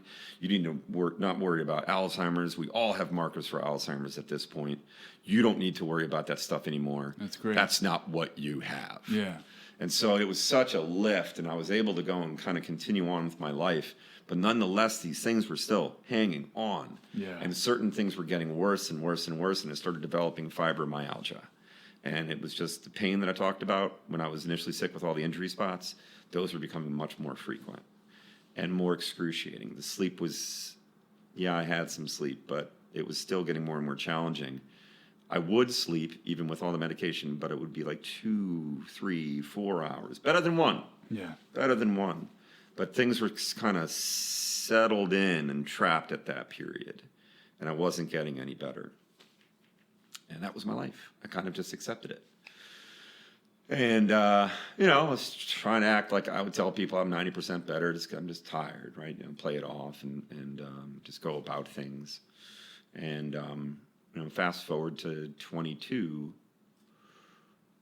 I think, and maybe 2023. I was just like, I'm not getting any better. I feel like I plateaued. Let's see what's going on in the world of long COVID clinics, because I haven't been back to one. Oh, really? Okay. I'm just kind of going about my life, just kind of ditching that and, monitoring it, making sure that I'm being clear with my GP, and still seeing other doctors just because it's a curious thing. Yeah. And I looked up the long COVID clinic at Christ Hospital, and it was an article that I saw, an article about it. Like, this means something's good. Remember, before it was a windowless basement room with one dude, and now it's got a whole team of people. And so I was like, all right, I'm going to go in. So I scheduled an appointment, and it is like 30 people. It's the whole entire floor, and there's tons of patients, tons of people working there, and there's a test for long COVID. Oh, this is interesting. This guy named Dr. Angel Lazo. Now, Dr. Lazo, in the early days of COVID, was the first person, at least the first person I'm aware of, there may have been others, but he was an early person in terms of realizing there was something going on with this virus that was going to be troubling long term. Yeah. We don't know what it is, though. He came up with a test, and it was like, I don't know, 21 vials of blood for 55 different tests. And 21 sounds like a lot, but 88 is apparently when you need a cookie. So not a big deal. And I remember sitting there and watching, and I've been paying attention to when people were drawing my blood, and it was always very dark, and it would always take a long time. And so as we're doing these many, many vials of blood being pulled out, I asked the nurse, is this normal how it's coming out? It's looked very dark to me, and it's taking a while for it to come out. She said no. I was like, all right, that's interesting. And I had noticed it before, and finally had the nerve to ask somebody. Fast forward. I go for my follow-up, and Dr. Lazo, he says to me, what you have is very real and very serious. And it was sort of the first time that somebody kind of knocked some sense into me that it's real. Because I got to tell you, I've been going through every single day, and I still have to remind myself, is this happening? Yeah. I don't know if it's happening. This can't be happening. I've had my life ripped away from me. I don't feel like myself. And like I said, the way I can describe it is being alone with a stranger at all times. I'm not me. Yeah. I don't work like I used to. I don't think the way I used to. And for him to finally say this is very real and very serious. Validation. Proved it to me. It's still difficult to accept it. And he explained to me the tests he was looking for were for three things. He was looking at my blood, and he described it as hypercoagulation. I have inflammation head to toe, and I have antibodies like I've just got over the virus. Wow. This is years later. Wow. And he said, you're off the charts with everything. You're the most remarkable subject we have. Not a thing you want to hear from a doctor. No. It's a nice compliment in any other circumstance.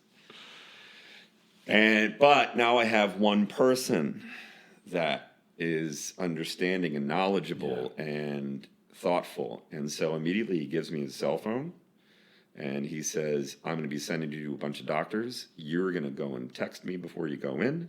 And if you need to call me, you call me. And so we flew, I zipped around all these doctors regionally. And, like rheumatologists, this guy's apparently like Dr. House. He's this wonderkind. He's just amazing. And he shrugged his shoulders like, I don't know what to tell you. Wow. Like, you got inflammation everywhere. I can feel my brain in my head right now. Wow. Like, physically, I can feel it in my head. Wow. It's a weird sensation. And then, all the other things from inflammation are going on. And so, diet changes, didn't do anything, but I tried them. I can't exercise because my blood pressure is erratic. I can be 210 over 170 and an hour later be 110 over 70. Right? Or 210 over 130 and then an hour later be 110 over 70. It's just insanely erratic all over the place. So they're concerned about a heart attack. And so don't do anything except for like low level walking, golfing, but use a cart. So, it was a frustration that existed there. In fact, with my cardiologist, she was insisting that it wasn't long COVID, that it was actually something else in the heart disease family. And I called Dr. Lazo in it, and I put him on speaker, and they actually got into a shouting match, which is funny. And then after I left, I called him, and I said, okay, what do we do next? He's like, I hate those people. And he's like, they just don't understand this thing. They don't do any of the research. Right. They haven't read any of the literature. They don't understand this thing. So we had to leave that cardiologist and get another one. Has there been a stigma attached to it within the medical profession? Yeah. There are doctors that don't believe it exists. I think they're just like people who don't believe this exists. I can't tell you how many times I have people calling bullshit on my experience. And, I just kind of have to shrug them off and ignore them because what's happening with me is just very, very unusual. Right. And like, for example, the one that I can use to go and explain it to them, sleep is one, but the fibromyalgia element of things. My right knee, I had a reconstruction, ACL, MCL, PCL, meniscus, cartilage. I was working at Fordham with you at that time. Remember when I was out? I don't know if you remember that at all. I was out for like a month because I also broke my leg. I had a major reconstruction on it. Wow. And all the nerve endings on the right side of my leg are dead. Like right now as I'm touching it, I know my hand is there, but it is nothing. Wow. This is dead nerves. When the fibromyalgia kicks in on that spot, it feels like the flesh is being pulled off my bone. Oof. And I have to use a cane to walk just minimal distances. And that's my point. It's like, this is happening. Nothing is fun. It took me a while to figure out if I could walk when I would have pain in my ankle or my feet or my hands. Like, I just have to go and live with it, right? Because it's fake pains. My brain is telling me that things aren't working. I mean, and just for people to know, when you mentioned this, you were a college athlete, you're a big guy, it's not like you were... melodramatic emo kid who's, self-absorbed, and if it could happen to you, it can happen to anybody. Yeah, I mean, listen, I've had a life of injury, but, it's always been real when it's happened, and now this is happening to me with the fibromyalgia, and I know it's not real, but it's happening. Yeah. Nonetheless, it's happening, and all these other things that are going on when I get my shortness of breath, doing the most basic of things, it's happening. I can't walk up and down a flight of stairs without really holding on to the railing because I'm afraid that I'm going to fall. And so this is 5 years later. And so I mean, what is your experience with what is your life like now with long COVID? It's frustrating. I do have to remind myself daily that this is real. I do. I've been through so many different doctors. Now I'm down to a team of 3 that are all on the same page. It's a really cool example with my cardiologist. She was late to the game. She moved here recently from Washington. She was convinced, she's on board with long COVID, but she was convinced I had a heart attack or a stroke. And so I did a nuclear stress test where they load you up with isotopes and they take pictures beforehand and afterwards, and it's a wild experience. And immediately when I got home, I saw the chart. I've had so many doctor's visits, now I can read a chart. And I look at the chart and I'm like, I'm fine. Well, at least no heart attack, no stroke. I know Right. that. Yeah. And I got a phone call from the doctor later that day, and they're like, "We need to schedule a follow up." And I'm like, "I'm going to know right now if I had a heart attack or stroke." Yeah. And I said, "All right, when would you like me to come in?" And like, "How are you looking in May?" It was like a month later. Right? I'm like, "I'm hate that. fine." Right? No, it was good because I knew I didn't have a heart attack or a stroke. True. And this whole test, they can come and zero in if you did, not only if you did, but also right around when you did have one. And if I did, it would have been probably in 2020. And so, here I am, a walking blood clot. I've got inflammation all over the place, and my body's fighting against a virus still. That's where the antibodies are coming in. But no heart attack, no stroke. In fact, when she looked at the chart with me, she sort of shrugged and like, I don't know what to tell you. It almost would be easier if you did have, in some respects. Yeah. And oh God, every single one of these, the process with the doctors has been isolating known conditions. Yeah. And the way we describe it to people is how it presents. It presents like dementia. It presents like insomnia. It presents like COPD. It presents like POTS. It presents like fibromyalgia. It presents like essential tremor. It presents like these other things, but it is none of them. Right. I've been treated for each and every one of them. I've been tested for cancer. I've been tested for diabetes. I've been tested for everything under the sun. It's this whole new virus that is doing its own thing. Wow. My thinking is that it's the brain that has been affected and it's been rewired. Wow. And the unfortunate reality is nobody's doing research on the brain in this except for limited places like the Paul Allen Center in Seattle is doing something with long COVID brain research. Most everybody that's a long COVID specialist right now, if there are any, or is like a cardiologist or pulmonologist. Right. And there's no neuro people that are really diving in on this. Nobody that's a real brain expert. I currently am part of the USC family, and USC Keck School of Medicine. That hospital has more brain scans than anybody in the world. Wow. There has to be somebody who died recently who gave the brain of science that died with long COVID. There has to be. Right. And look at what USC is doing in terms of this. Is what I would describe as qualitative research, not quantitative research. Qualitative is important. You can get people through a day. And as I mentioned, I'm lucky. I'm laptop class. If I was working retail and couldn't go to work every day, I'd have to go to cognitive therapy or occupational therapy to go and do that. Yeah. I've done that, and it doesn't really help. I've tried meditation. I've tried everything.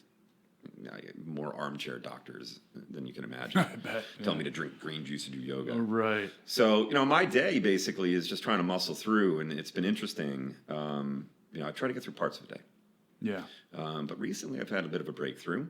So I've had two things going on. One of the interesting things with the approach with my doctor is he comes to the table with ideas, but so do I. I get an article sent to me, or I find something on my own. You got to be your own advocate. Yeah, absolutely. And I'm you can imagine, I'm not a shrinking violet. Yeah. And I was talking to a buddy of mine who has been paying attention to research on combat veterans with PTSD and psilocybin. And he himself, he's a 7-year-old guy, and he decided to go and try it out for himself. Right. And he actually went golfing with a bunch of buddies, and he was like, "Hey, who wants a gummy?" And all four of them said yes. And so here's 4 70-year-old plus guys golfing out in California, and they all hit par for the first 8 holes. They never have, right? And so when he told me that story, I was like, all right, sign me up. So he actually started sending me stuff from California, probably not in the most legal manner. And I was using a very low dose and inappropriate dose, not necessarily because it wasn't tailored to me, but on psilocybin. And it felt like having a really good cup of coffee without the jitters. I was actually feeling better. Yeah. But not great. And, since then we actually partnered up with this doctor out of Canada who does more tailored. So I actually have 2 versions. I microdose psilocybin in the morning. It's like 75 milligrams, and then I take another that's a little bit more at night. And the nighttime one tastes like root beer. It's delicious. Oh, okay. It's part of my sleep regimen, and the sleep regimen now consists of the psilocybin nighttime, a cannabis gummy, a joint, ashwagandha triple dose, a magnesium testosterone dose that helps for REM sleep. So if I do fall asleep, it can get me good REM sleep, which is reparative. Wow. And then I'll take the heaviest dose of Lunesta that is legally prescribed. Wow. And that's to have a chance to fall asleep. And now we're talking 5 years later, you're still having sleeping issues. Still doing that. Wow. And, it kind of compounds a problem because I got all that stuff. I start that process at 8 o'clock at night, and hopefully I can fall asleep by 1. Wow. Right? I'm a zombie, and I'm still trying to function. Right? I'll watch TV, play video games, talk to friends on the phone. I probably sound like an idiot. But it's still a challenge to fall asleep because I still have that experience where my brain is fighting falling asleep. And it's funny, I went through a series of sleep studies where the last one that I did that drove me nuts, I lied in that bed for hours and I didn't sleep a wink. And even at 5 o'clock in the morning, the guy who was the tech for that sleep study goes, "You're not falling asleep, are you?" And I said, "Nope." And he goes, "All right, let's get you out of here." And so he took everything off and I went home. Wow. And the doctor who administered or reviewed the test results told me I had sleep apnea.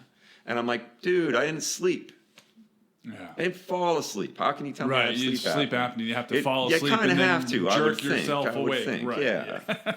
And so I was frustrated with that, and my pulmonologist was also my new pulmonologist at the point is also a sleep guy. And so we did a sleep study together, and he's like, "You don't have sleep apnea, you have insane insomnia." Yeah. So we're going to treat it that way. Yeah. And so we threw all these other things in. So I'm doing these alternative approaches, and I'm doing it in concert with my doctor. But it was interesting. One of my friends from college, one of my teammates, his wife has long COVID as well. Okay.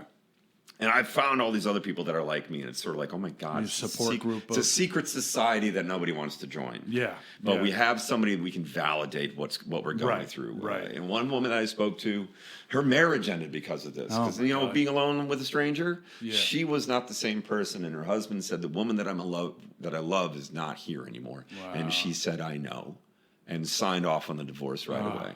Right, breaks your heart. One of the things I was talking to her about is my essential tremors in my hand, and it shows up when it shows up. It's in both hands. Right. Hers is in her neck, and it wobbles back and forth. Think about that. Yeah. For minutes on end, you're shaking, and you can't do anything about it. Yeah. It's so scary. But anyhow, back to my friend's wife, my teammate's wife from college. She's a hard charger. They got 3 kids who are athletes, so zipping around all sporting events. Right. She's a season ticket holder for the Buffalo Bills and Buffalo Sabres. They live in Princeton. Right, she's a hard charger. She works for her. She's in pharma, and she's just going a million miles an hour. She had to stop. She couldn't make it through the day without taking naps. Wow. And because she works in an industry, she was tinkering around, and she found this one thing. It's like an old precursor for Adderall. And it's called armodafinil, and she was on a low dose of that. She said, "I took it the first day, and it was a miracle drug." She said, by day 3, I noticed I hadn't napped in 3 days. Wow, so she had the opposite effect. You can't fall asleep. She's falling asleep in the middle of the day. Yeah. Oh, there's like over 200 common symptoms with long COVID. Okay. And this bespoke. This would go back to the concept of it being synthetic or lab oriented. Right. It's built for me. Yeah. Right. And it'll be built for you differently. Yeah. And, there's a lot of, I stopped counting at symptoms when I got into the mid-20s. Yeah. Right. I just, it was pointless. I take 26 drugs. I've tried 35. I had 11 doctors at my peak. I have 3. Right. So it's just, and you trade those notes with your pals who have this. Right. And so my friend, Julie, she told me about this drug, and I went to my doctor and I said, "Hey, what are you hearing about this?" And he said, "You know what? I've been giving that to my cancer patients lately, and it's been positive. So let's try it out." Yeah. And it's not like you go to Walgreens or CVS and get a prescription filled on this stuff because it's ancient, and they have to use a compound pharmacy to go and build it from the studs up. And I've had a lot of drugs that have been built compound. Like I was on naltrexone, I think, whatever. It's a drug that's used for heroin addicts. And that you have to get made at a compound pharmacy. I did that for like 3 months, didn't do anything. So I tried this thing. I was excited to do this so much because it worked for her, maybe it'll work for me. And woke up at 7:15. I took the drug, and there I lie in wait. And I actually fell asleep for a little bit too. And so I woke up a normal hour. And normally I'll go through my regular routine, take the dog out for a walk, make some coffee, make the bed, sit down and make a to-do list that includes coffee, dog, bed, meds, and take your prescriptions and then fill the pill bottles afterwards because there's so many of them. And then, all the basic stuff for work. And I made a to-do list of like 33 items, not like 33. It was 33 items. And on a normal day, I would get halfway through by 4:30 or 5 o'clock. Yeah. A normal day. I was halfway through by 10:30. Wow. I was cranking. I sat down and there was a project that had been weighing on me for months that I've been wanting to do that I just try and fail every single time. And then I would do it for a half hour, maybe an hour, and I wouldn't get anywhere with it because I couldn't figure it out. It's writing a spreadsheet and trying to combine things and make sense of it. And I couldn't do it. And this day I sat down and did it in 20 minutes. Wow. I completed the whole damn thing. Yeah. And it was amazing. And I called my family and friends up. I was like, I feel amazing. I can think. Yeah. I can process things. My creativity is coming back. My ability to solve complex ideas is coming back. And I was just so excited. And all I said to myself was, give it a week. And let's make sure this isn't a placebo. Yeah. And so I called up my doctor, said, hey, you got to tell me if you gave me a placebo. Legally, you got to tell me. I don't know if that's the case. But he's like, is it working? I said, it's amazing. It is absolutely amazing. And my life has been given back to me to a degree, right? I mean, still I have the physical effects and I'm having difficulty with walking and my brain is still a struggle. Like, for example, yesterday, I did not have armodafinil. I ran out. Mm-hmm. And I'm waiting for it to be made, and it was a delay. I actually rationed it out over a couple days, and I was having a difficult time getting through. Wow. And yesterday was a struggle. It was so damn hard. Let's see, what are the dumb things that I did yesterday? I hit the wrong floor in the elevator. I left my phone in my car twice. Who leaves their phone in their car?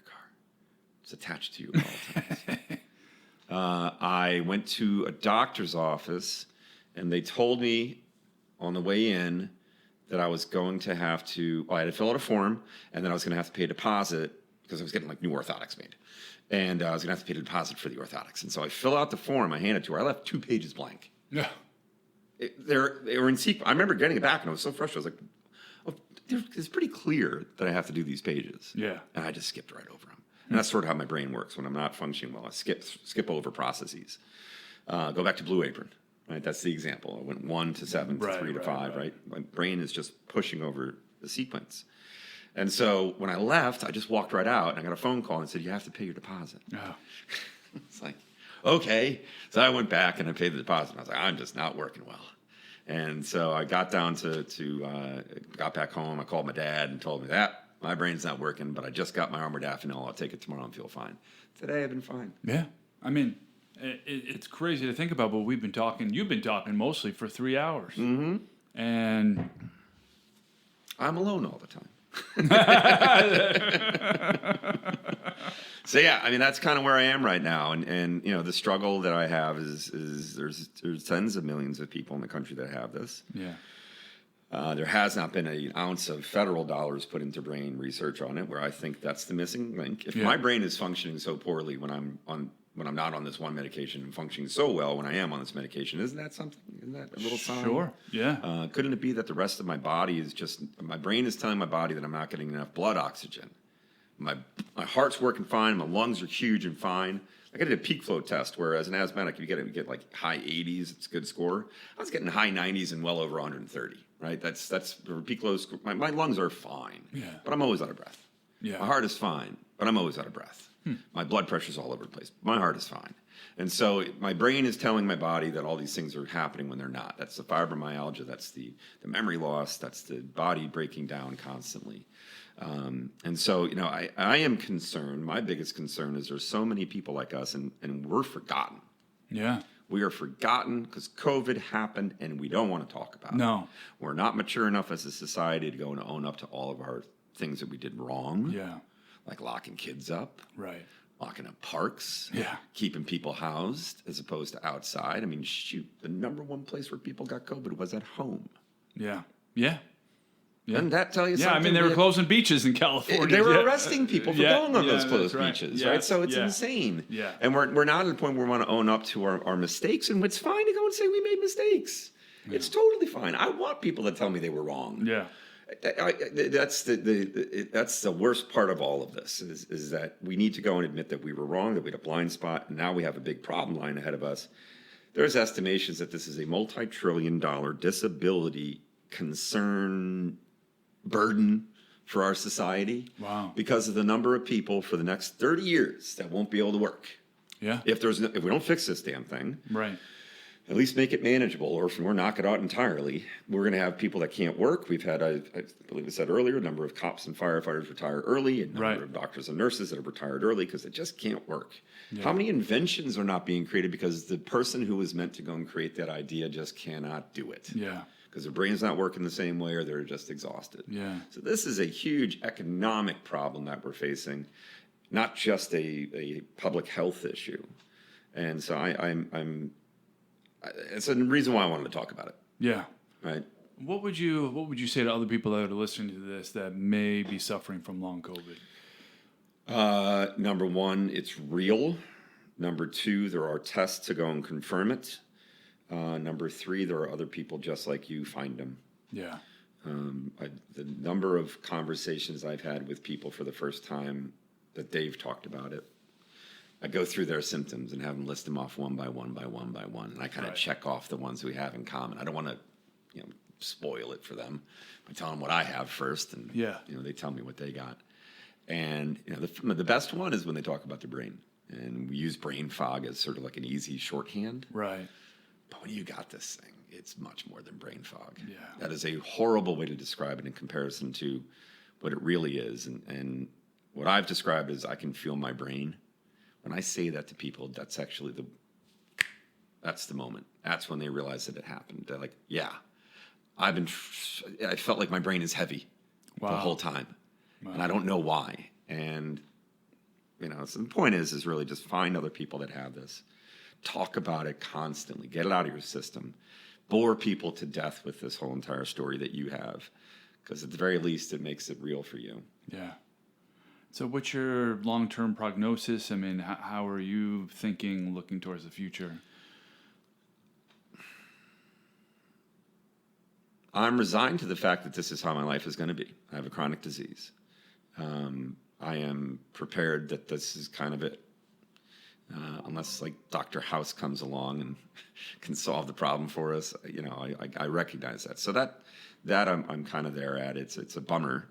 I'm trying to push beyond that and take advantage of maybe this new little miracle drug that I got on right now that gets me a little bit further along in my day.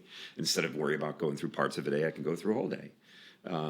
Try to figure out how I can make this new life a little better. Yeah. I'm getting more creative again in terms of character development, in terms of really diving into artificial intelligence and quantum computing in terms of what that could mean for me as a human being. Mm-hmm. How can I go and take advantage as a professional, both in terms of my work as a fundraiser, but also my work as a voice actor. I'm getting more fascinated again. So accepting that this is my reality is a hell of a lot healthier than just denying it. Yeah. And coming back full circle, you're still doing the voiceover work and full speed ahead on that? Yeah. And right now where I am is, I'm auditioning just like anybody else, trying to put my best foot forward and find work that I can. I'm really curious in terms of where artificial intelligence is affecting our industry. Most people are very negative in our industry about it. I'm more of a buyer. Okay. I think this could be very exciting. It could chop out a lot of the fat of the voice actors that are they're not voice actors. They're people who got a microphone and a computer. Right. It'll cut them out of the equation.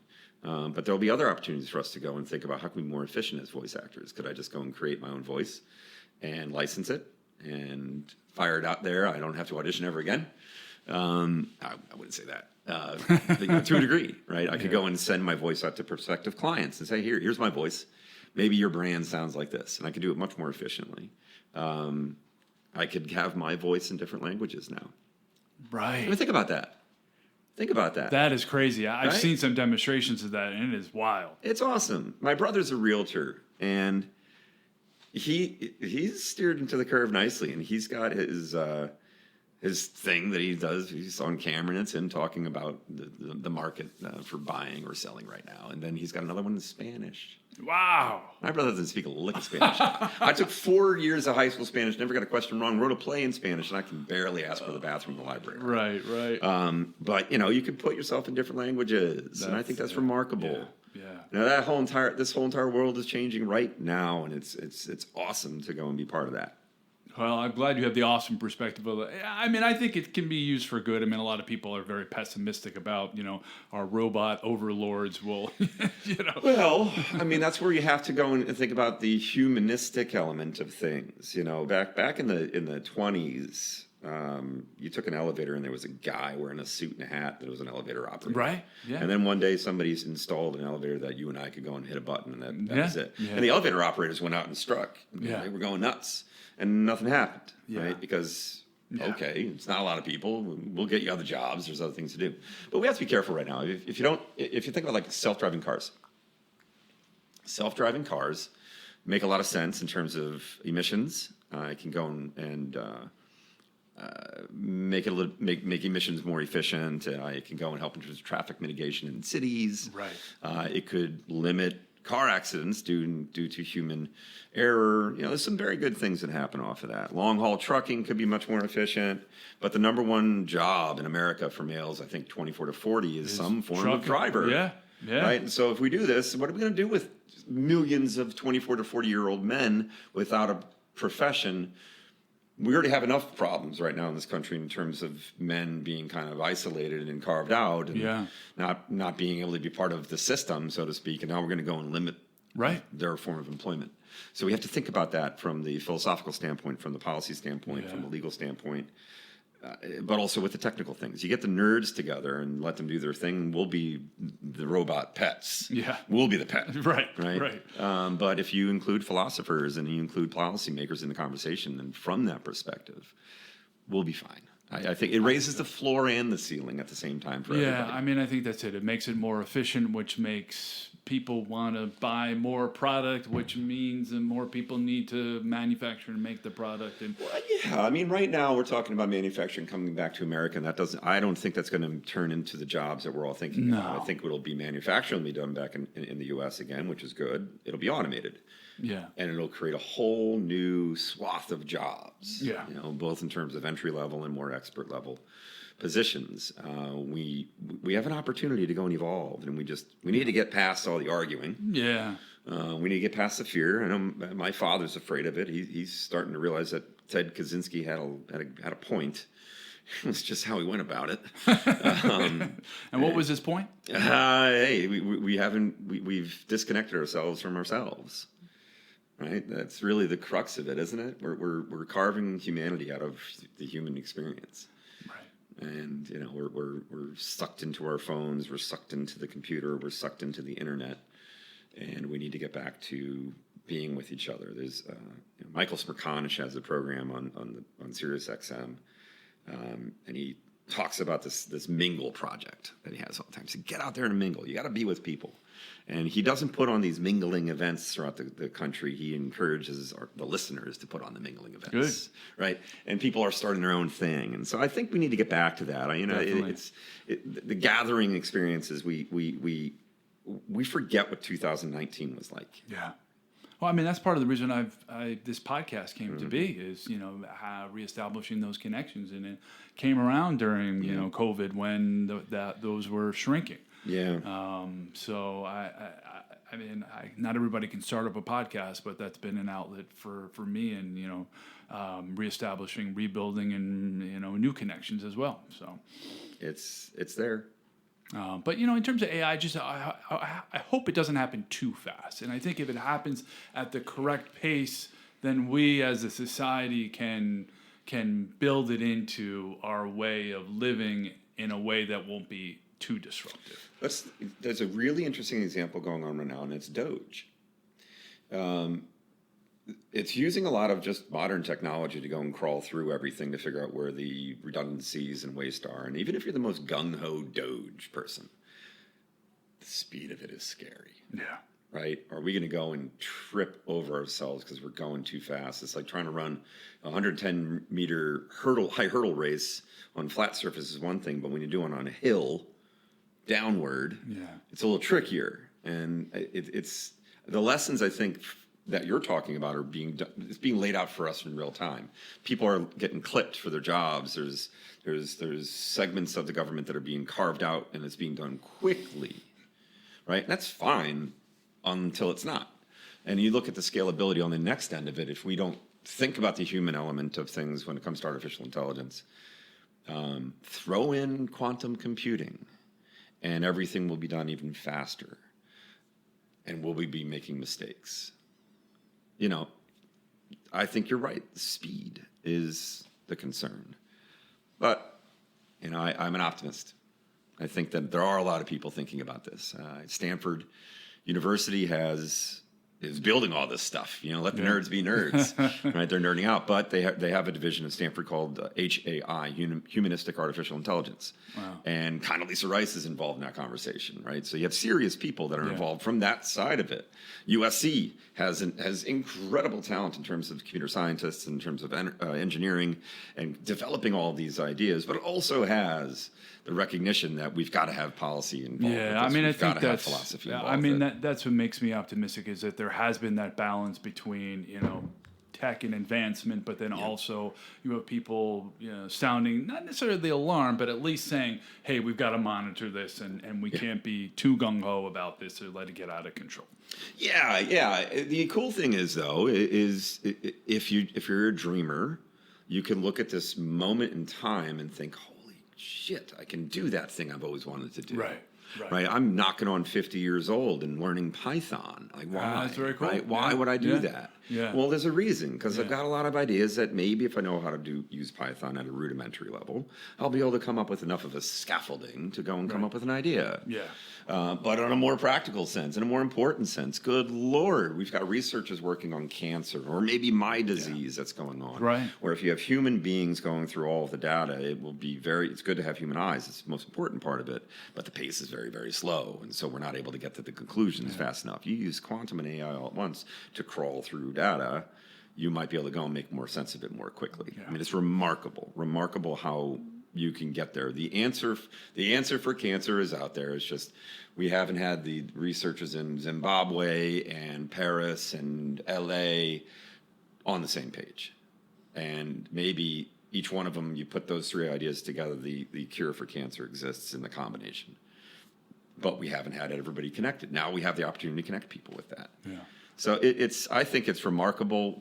We're on the precipice of something pretty amazing. Yeah. There are things to be concerned about. But I think it's just this is a revolution. Yeah. Right. This is the late 1800s had the Industrial Revolution, and now we're having this tech revolution that's been going on since the early 1900s, and now we're past the wild west phase, and we realize that we need to have guardrails. Yes. Right. We're still assholes to each other online, and there's still people that are thieves trying to take advantage of people. But good Lord, we see that there's the opportunity to go and do something amazing for humanity. Yeah, and I think for people who are scared of AI, I always, like to say that AI has been around for decades. I mean, IBM's Deep Blue beat Garry Kasparov in chess in the 1990s. And I mean, it was developed coined at Dartmouth in the 1950s, the term artificial intelligence. So, I mean, it seems like it was only discovered in the last 4 or 5 years with, the unveiling of ChatGPT, but it's been around time a while. you use autocorrect. Yes, autocorrect is a very basic version of AI. We call it AI until we realize what it is. And everything is artificial intelligence. People don't even say artificial intelligence. They say AI like it's this mystical thing. Right, that's true. But it's AI until it's autocorrect. Yeah. Right? And we understand autocorrect or autofill. Right? Yeah, with Google and you type in what is a good place to, and it pops in get Chinese food, and that's AI. It's thinking. And we're seeing it at another level with ChatGPT, Grok, and all those tools, which are fun. And they can be scary to people, but when you see about how you can be an efficient person and using those tools to get something done that maybe would have taken you 3 hours takes you 3.5 minutes. Isn't that wonderful? I think that the fear, it needs to be there, but only in a healthy way. The excitement needs to be there, but only in a healthy way. I've said thousands of times, if you let nerds be nerds, they'll make us pets. And that's my guardrail. But I think this is such a magical time to be alive, and we're living it. It's a pretty cool time. A little scary, but exciting. I think it's nothing short of exciting. The fear. I think about this. I've got 2 careers that could be affected by this dramatically. Do I want to go and fight against it and run away with my hair on fire? No, I want to run to it. Yeah. Run towards that fire. Yeah. And figure out how I can make it work for me. And, trying to stay ahead of the things that might clip you out. You don't want to be obsolete. Yep. Right? And be a Luddite. Right? You want to be somebody who's swimming in with it and going with the tide. And that's where the fun is. That's where the excitement is. And everything that we can imagine could happen in the next couple of years. Yeah. So you talked about your career. How can people find out more about you? Well, let's see. My website is probably the best place to go and find my content. Wingmanvoice.com is my website. On socials, I am Wingman_voice on Instagram because somebody hacked my first one. Where I'll have some, a little bit of my personality shown out there. I don't do much on Twitter or X or Blue Sky or anything like that. I'll leave that to people that want to complain about stuff. But yeah, my website's probably the best. Easy one is also, so you get my name. It's KeithNorton.com, and that'll take you to all the stuff, and it has all my content there. I'm out there, I'm having fun, and if my voice sounds important to somebody, I'll be happy to go and do it. And if my story is helpful for somebody out there, I hope it is. And I think it translates to anybody with chronic disease. There are other people out there. Talk about it. Find a community. Definitely. Well, Keith, it's been great, and thanks for being on the show. Mark, thank you. This has been awesome. Awesome.